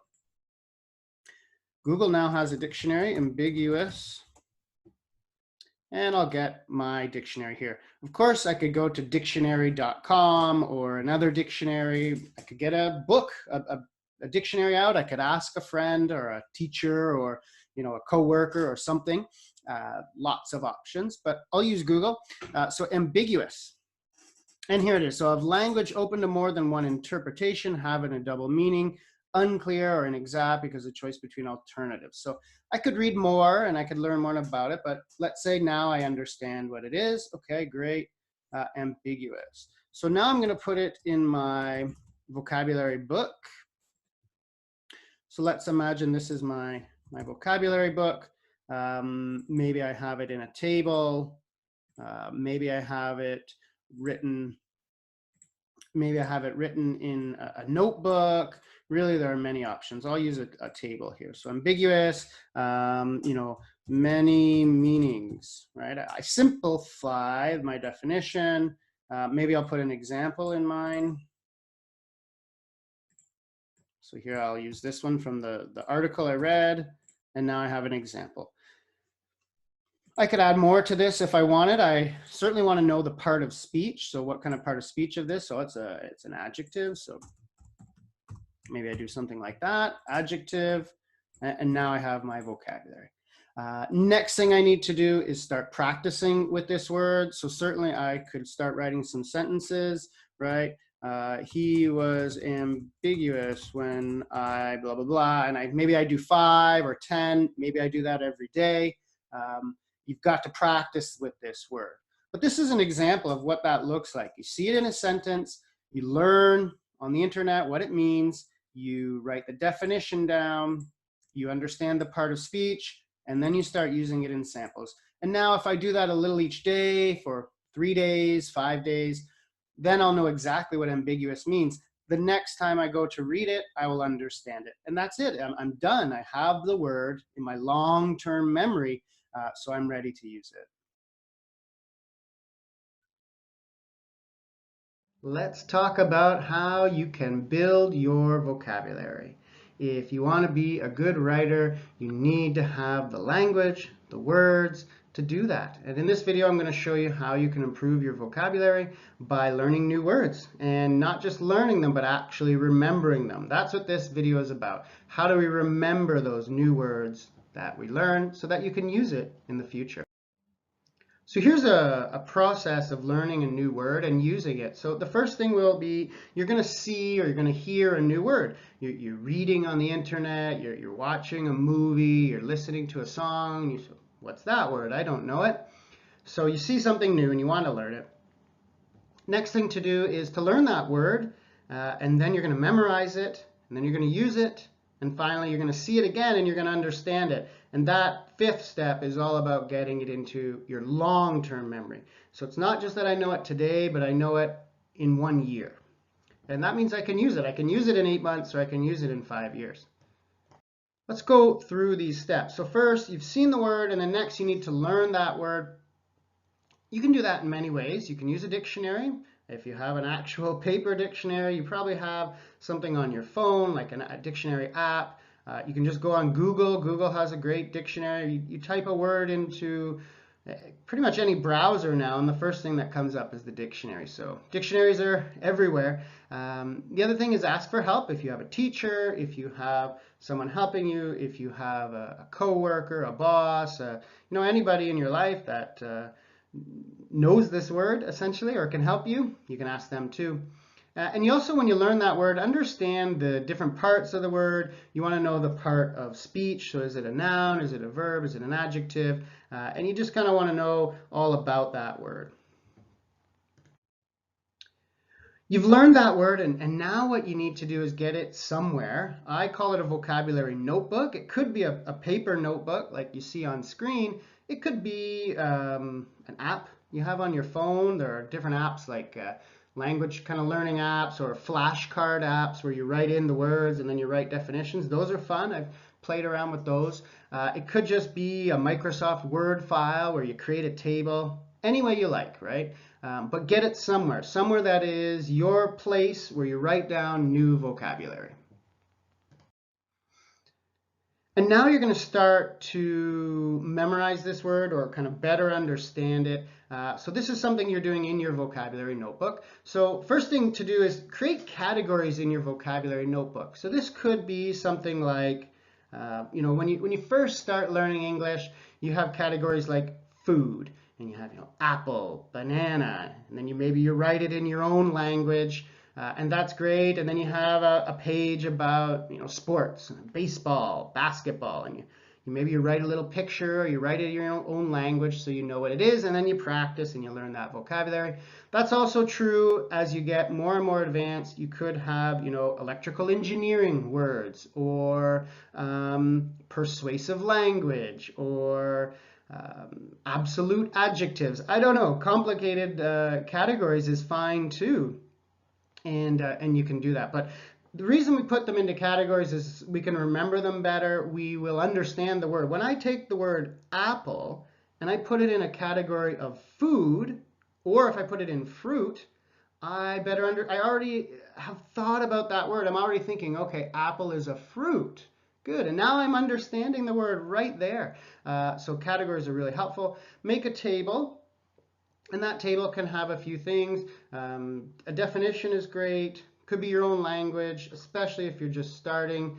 That's really helpful. Definitions, example sentence is another good one. So picture, those are the 4 that I've seen most commonly and that I recommend. Your own language is fine. Just translate it. Put a definition, and you'd get that from a dictionary. Draw a picture. The new word is dog. You could draw a dog. And then an example is good too. And you might have, more than one of those things. And then you need to actually memorize it. So this is where you need to test yourself. So a lot of people, they do this, and I, in my teaching, I saw a lot of students would do this, and I would get, really excited. Wow, you've got a vocabulary notebook. But then they would get to the end and they would make one final mistake and they would just read it, so maybe they were learning fruits and they're beginners and they would just read, apple. Maybe they speak Spanish, so they'd say apple, manzana, banana, plátano. And they're just kind of reading it, and, and then in their English class later, they need to, what is that word for plátano? And they don't remember it because you have to test yourself. So instead of saying, apple, manzana, I cover up the page. I say apple. Okay, what is it in Spanish? In Spanish, it's manzana. That's right. Or the opposite. Maybe I speak Spanish, I'm learning English. I say, okay, manzana. Okay, how do I say manzana in English? Apple, that's right. And then I check. Yes, I got it. Or I say, how do I say manzana in English? It's a banana. I look, oh no, it's apple. I need more practice with that one. You have to test yourself with your vocabulary. Notebook, this is the same thing you did as a student, or perhaps you do now when you're studying anything. If you have a math test tomorrow, you don't just read your book, you do practice questions. And that's the same here. You have to actually practice with the vocabulary. Don't just read your vocabulary notebook. And then finally, you need to practice. And you can do this. The easiest way is just start writing sentences. So if my new word is apple, I'm going to write sentences. I saw a red apple on the tree. I ate apple pie for dessert. I love green apples. And I write those sentences. I do a few each day. After a few days, after 10 or 20 sentences, you're really going to feel better about that word. So that's kind of studying and writing, but also in your head. The example I always use is, imagine you learn the word traffic light. So now when I'm walking on the street and I see a traffic light, I have to say to myself, oh, there's a traffic light. Oh, look, another traffic light. I could walk from, work to home and see 20 traffic lights and say it to myself 20 times, and I get home and I probably remember traffic light for the rest of my life. So even in your mind, you can practice, and that's a really good thing to do when you're learning new words. Make sure you're practicing. Write them out, use them when you're speaking, use them in actual writing. Just try and use those words, but remember, you can always practice in here. I don't have to say it. I can just say, I'm seeing those traffic lights and I'm remembering what they are. So that's a really good technique too. That's it. That's building vocabulary. It's a short video for a very big task, a very important thing you need to do as you learn a language and you start to use that language. So build your vocabulary. It's going to help you tremendously in your writing. You're going to be able to use the correct word. You're going to be able to use accurate words. And your writing is just going to increase dramatically. So there's some tips. Practice some of those tips and you're going to start to find you're a lot more confident with your vocabulary. In this video, we are looking at capital letters, those big letters that you need on specific words. This is a big topic, and you probably know sometimes when you use capital letters, but I hope in this video you will see some new situations where you can start to use capital letters, or maybe the opposite, you'll see some situations where you are using capital letters and you shouldn't. So let's go through all the rules. And when we're done, you should feel more confident using them in your writing. So I start with a question for you. When do we use capital letters? Do you know? Hopefully you're starting to think of some certain times now. The general rule is there's kind of two times. One is to start a sentence, and one is on proper nouns, and that's what I'll show you in the rest of this video.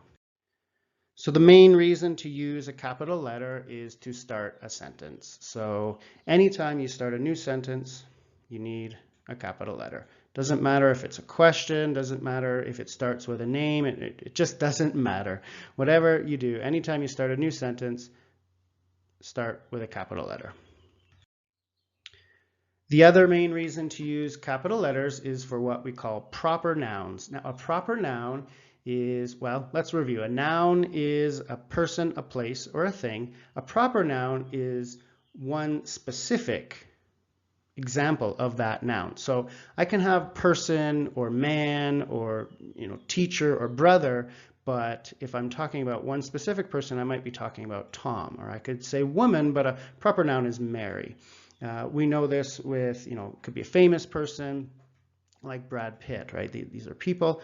Places, again, I can say the park, or I can say the swimming pool, or I can say a beautiful beach. Those are not specific nouns. Specific nouns are things like countries and cities, and could be more specific, like an actual river, like the Amazon River, or Times Square in New York, which is, an actual specific place.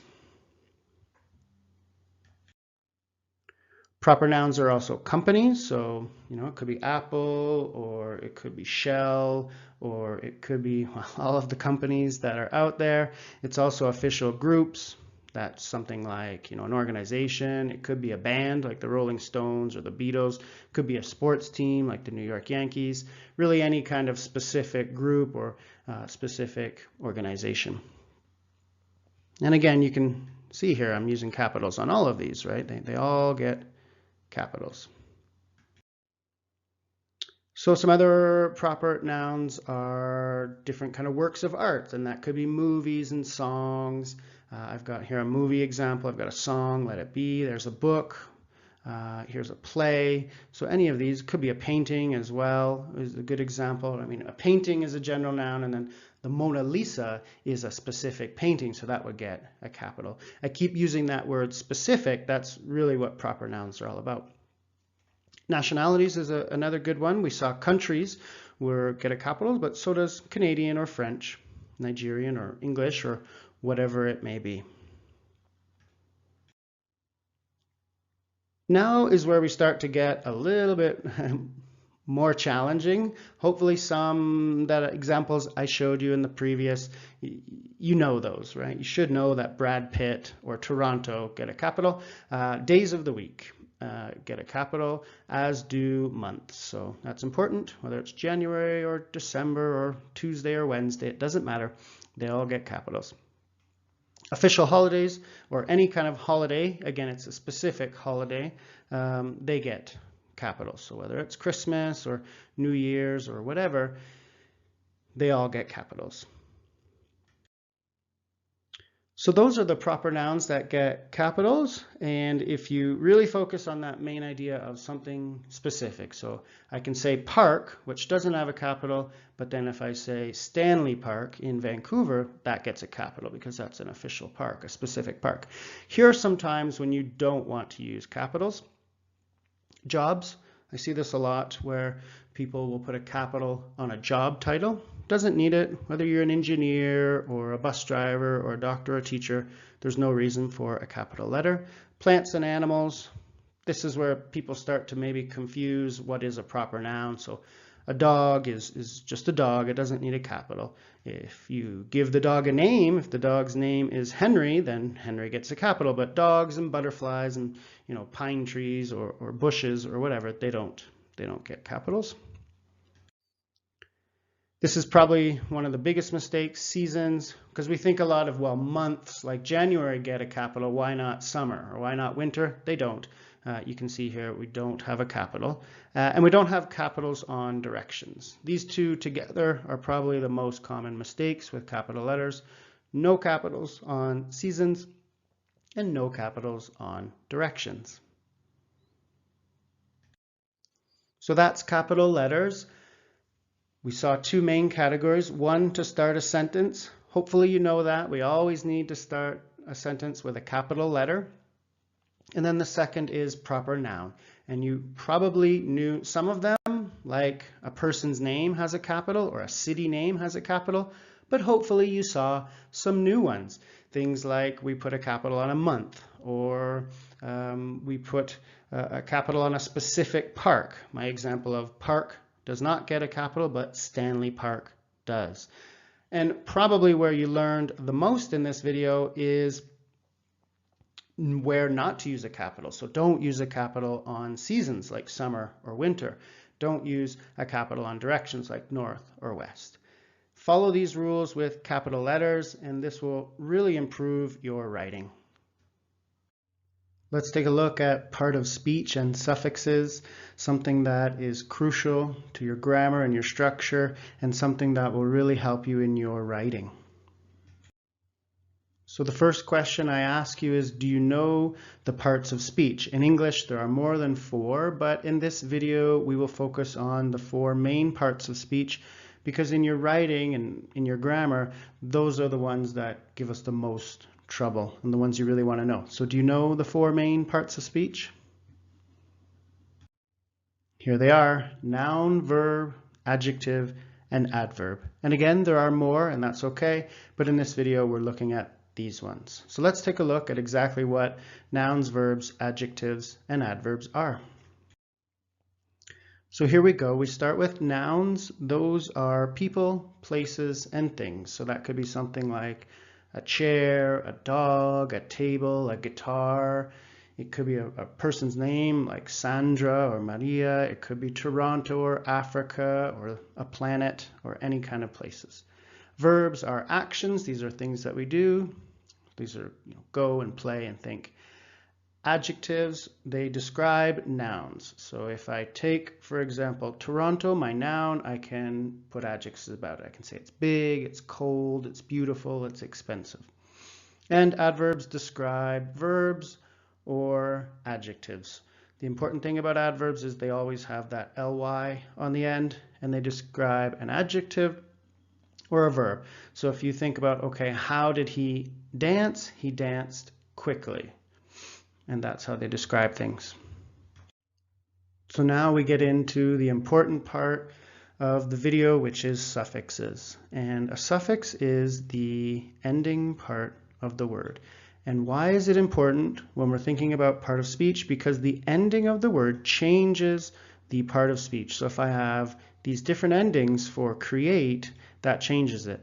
So for example, we know tion gives us a noun.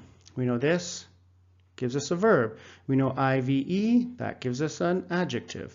And the ly, like I already said, gives you the adverb. And that's extremely important because once you start to know that, okay, tion is a noun, that's great for creation, but you also now know that solution and pollution are nouns. Or you know that words with ly are adverbs. So you've got creatively, but also slowly or quickly. You get words like create. Well, donate is also a verb.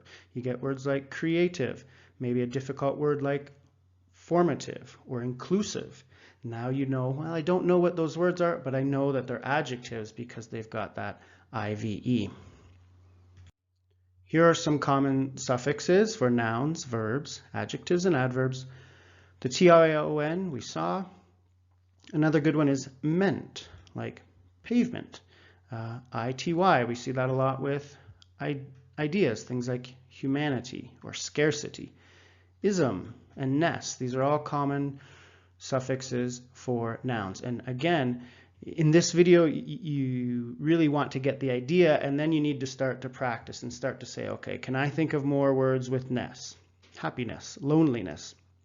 Can I think of more words with tion? And then when I start to see these suffixes, I know that okay, that's a noun. Just like ed, well, in the past tense, played and jumped. En, a lot of past participles, broken and taken. Ate, donate. If I, right? These are, again, suffixes that give us verbs, and you start to see patterns, and that really helps you in your writing and your grammar. Again, adjectives, us, we know, famous or able. If you can, if you're able to do something. So if I can wash something, it's washable. Ick, futuristic, or I've, we already saw creative, right? Those tell us they're adjectives. And again, you start to see those patterns, and we know that ly is for adverbs. Learn these. These are not the only suffixes, of course. There are more, and if you kind of look through different lists, you start to see those patterns, and it really helps your writing, and it really helps you to use the correct form of the word. Okay, let's finish with a quick little quiz. So we look at the word here, and then we need to think about, okay, what is the part of speech? So again, really focus on the suffix. It doesn't really matter that this is the word situation. What you should be seeing here in the quiz is the tion, and we know that we saw creation was a noun, so situation is a noun. Okay, what about unbelievable? What type of word is that? What part of speech? Unbelievable is an adjective, and that's that able. My example earlier was washable. Liquefy. Again, you might not know what liquefy is, but if you look at the IFY and you remember, oh, that was for verbs. once you start thinking about these suffixes, you can then also start thinking, okay, I know what liquid is. So if I do a verb and I have the word liquid in it, I'm making something a liquid. Maybe you're using a blender and you're liquefying something. And that's where knowing these suffixes can really help you. Clarity. Again, doesn't really matter about this. It's all about this. Clarity is a noun. And then you can start to say clear, clear. Oh, clear. Maybe this is, clear is an adjective, so maybe this is the noun for clear, and it is, right? Clarity. Superficially, that's a big long one, but again, if you just look here, that ly, is an adverb. Start to see these patterns, and you can really start to increase your vocabulary, and you can really start to, in your writing and in your grammar, start using the correct form of the word. So rather than saying, I need some clear, then you say, no, I need some clarity. Or, I want to liquid this food. No, what is the verb? It's liquefy, right? Or that's unbelieve. No, you need an adjective, so you want unbelievable. And that'll really help you with your words. So that's part of speech and suffixes. There are a lot more lessons on part of speech. Certainly you can learn more about prepositions and, pronouns and articles and all those things. But this video is all about understanding how the suffixes, the endings of the words, affect the part of speech. And with that, you can really increase your vocabulary. My example was create. So you get create, and if you know that and you know your suffixes, then you know creation and creatively and creative, and now you know many new words. We saw some new words, a difficult word like liquefy. Well, if you know liquid and then you know your suffixes, you can start to use a word like liquefy. So learn the common suffixes for the nouns, verbs, adjectives, and adverbs, and that'll really help you start to use the correct word in your writing. In this section, you will look at words and vocabulary. This is a great place to start because we start with those words. Before you make a sentence, before you make something much bigger, you need to think about those words. And that's what this section is all about. So first, you'll look at words and how they're constructed, things like capital letters and the way that words are built. And then you'll think about how you can build your vocabulary. Because being a great writer means you do need a strong vocabulary. And I'll give you some tips and strategies on how to do that. Hello. I'd like to give you an explanation of how assignments work in this course. First, I'm sorry, but I won't be able to give you feedback on your assignment. Because of the length of this course, as well as the price, it's just not possible for me to take so much time giving feedback to everybody. I do apologize, but I include the assignments because I still think you're going to get a lot from them. So first of all, doing the assignment is great practice, whether anyone looks at it or no. It's wonderful to practice what you're learning, whether that's in writing or speaking or whatever it may be. And that's why I have the assignments in the course. So I highly encourage you to do the assignments. Take the time to practice what you're learning. Second, you can get feedback. First, you can get feedback from other people in this course. There's a small check button. Click that before you submit your assignment, and that tells you that you share your assignment with other people in the course. And that's a wonderful way to get feedback.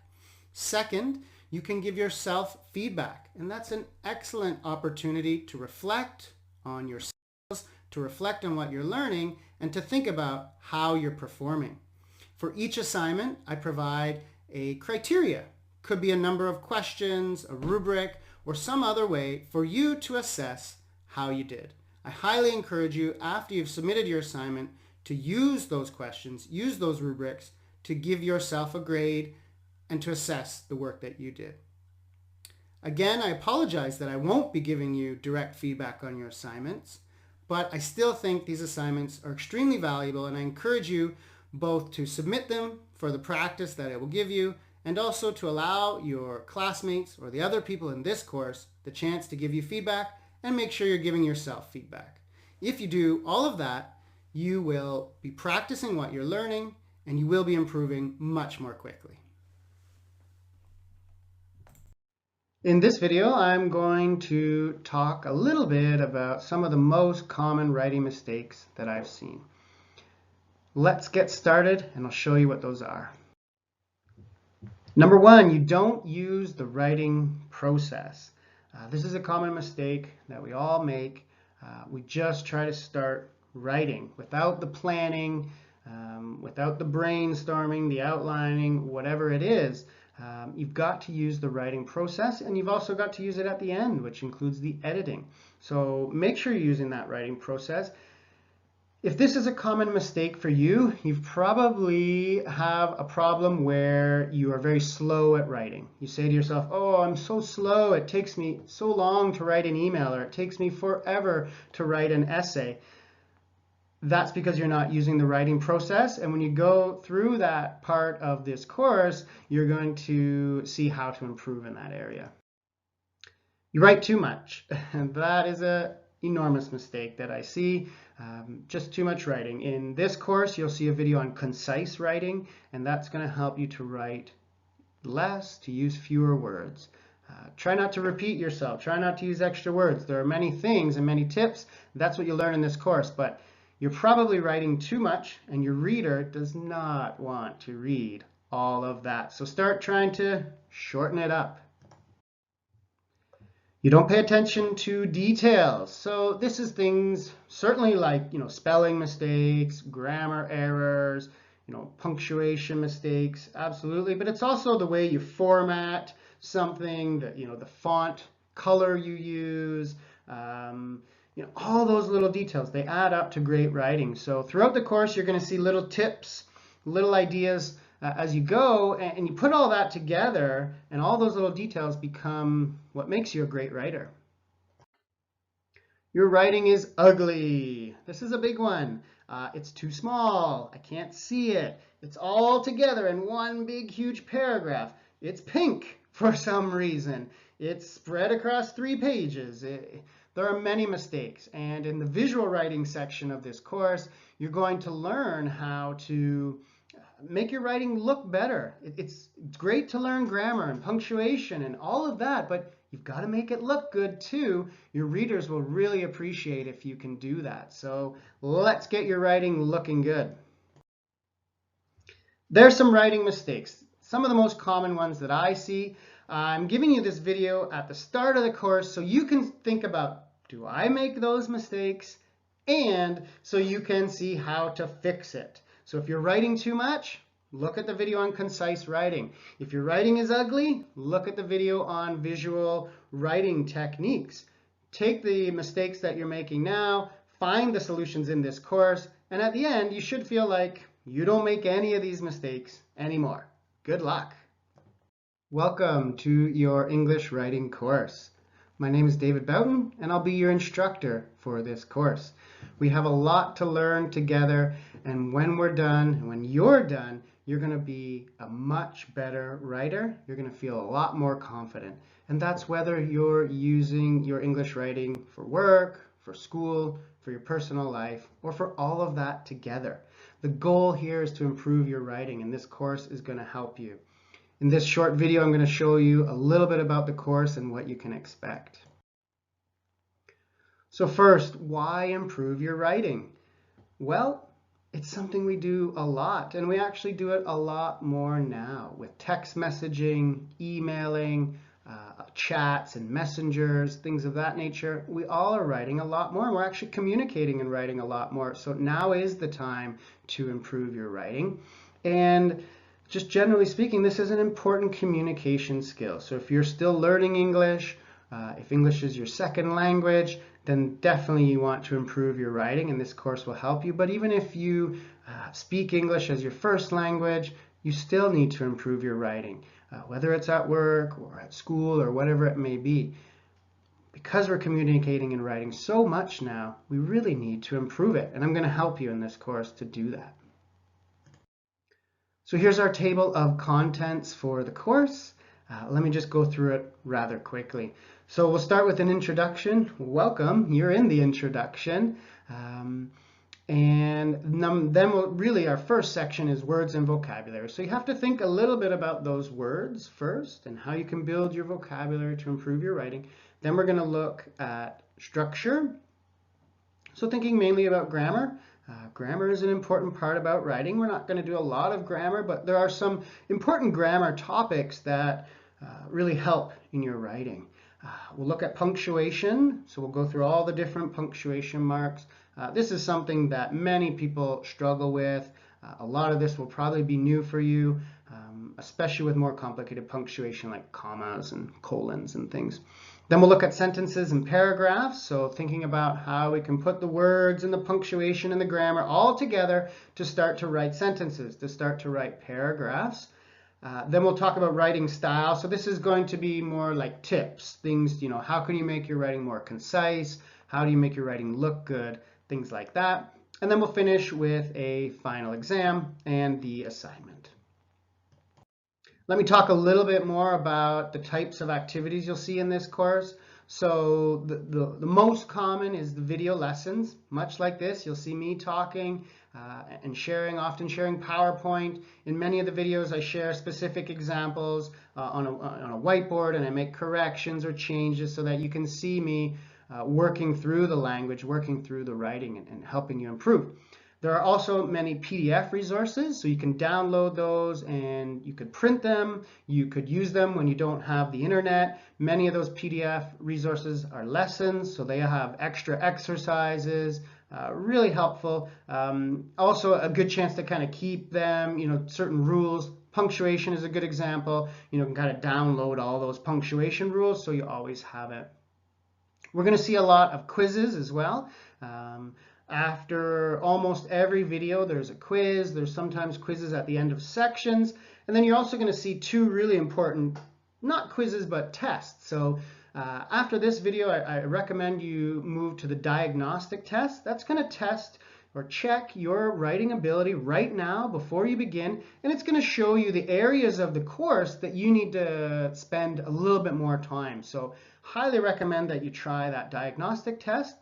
And then when you get to the end of the course, you'll see a final exam, and that's going to, again, check your understanding of everything you've learned in the course. So ideally, your exam score will be much better than your diagnostic score after you have learned everything. But those two big tests are an important part of this course, so definitely make sure you do those.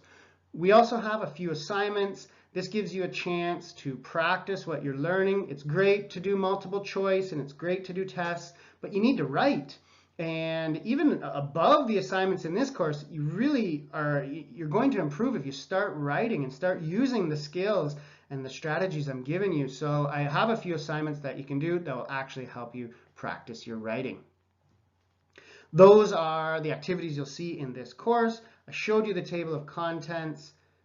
Welcome. Again, I want to thank you for joining this course. I want to welcome you to the course. I'm with you throughout. Send me a message if you have any questions. You're going to see me a lot in these videos, and I'm here to help. And when we're finished, when you're finished, you're going to be a better writer. That's it. That's the goal. Improve your writing. You can do it. I'm here to help. Let's get started.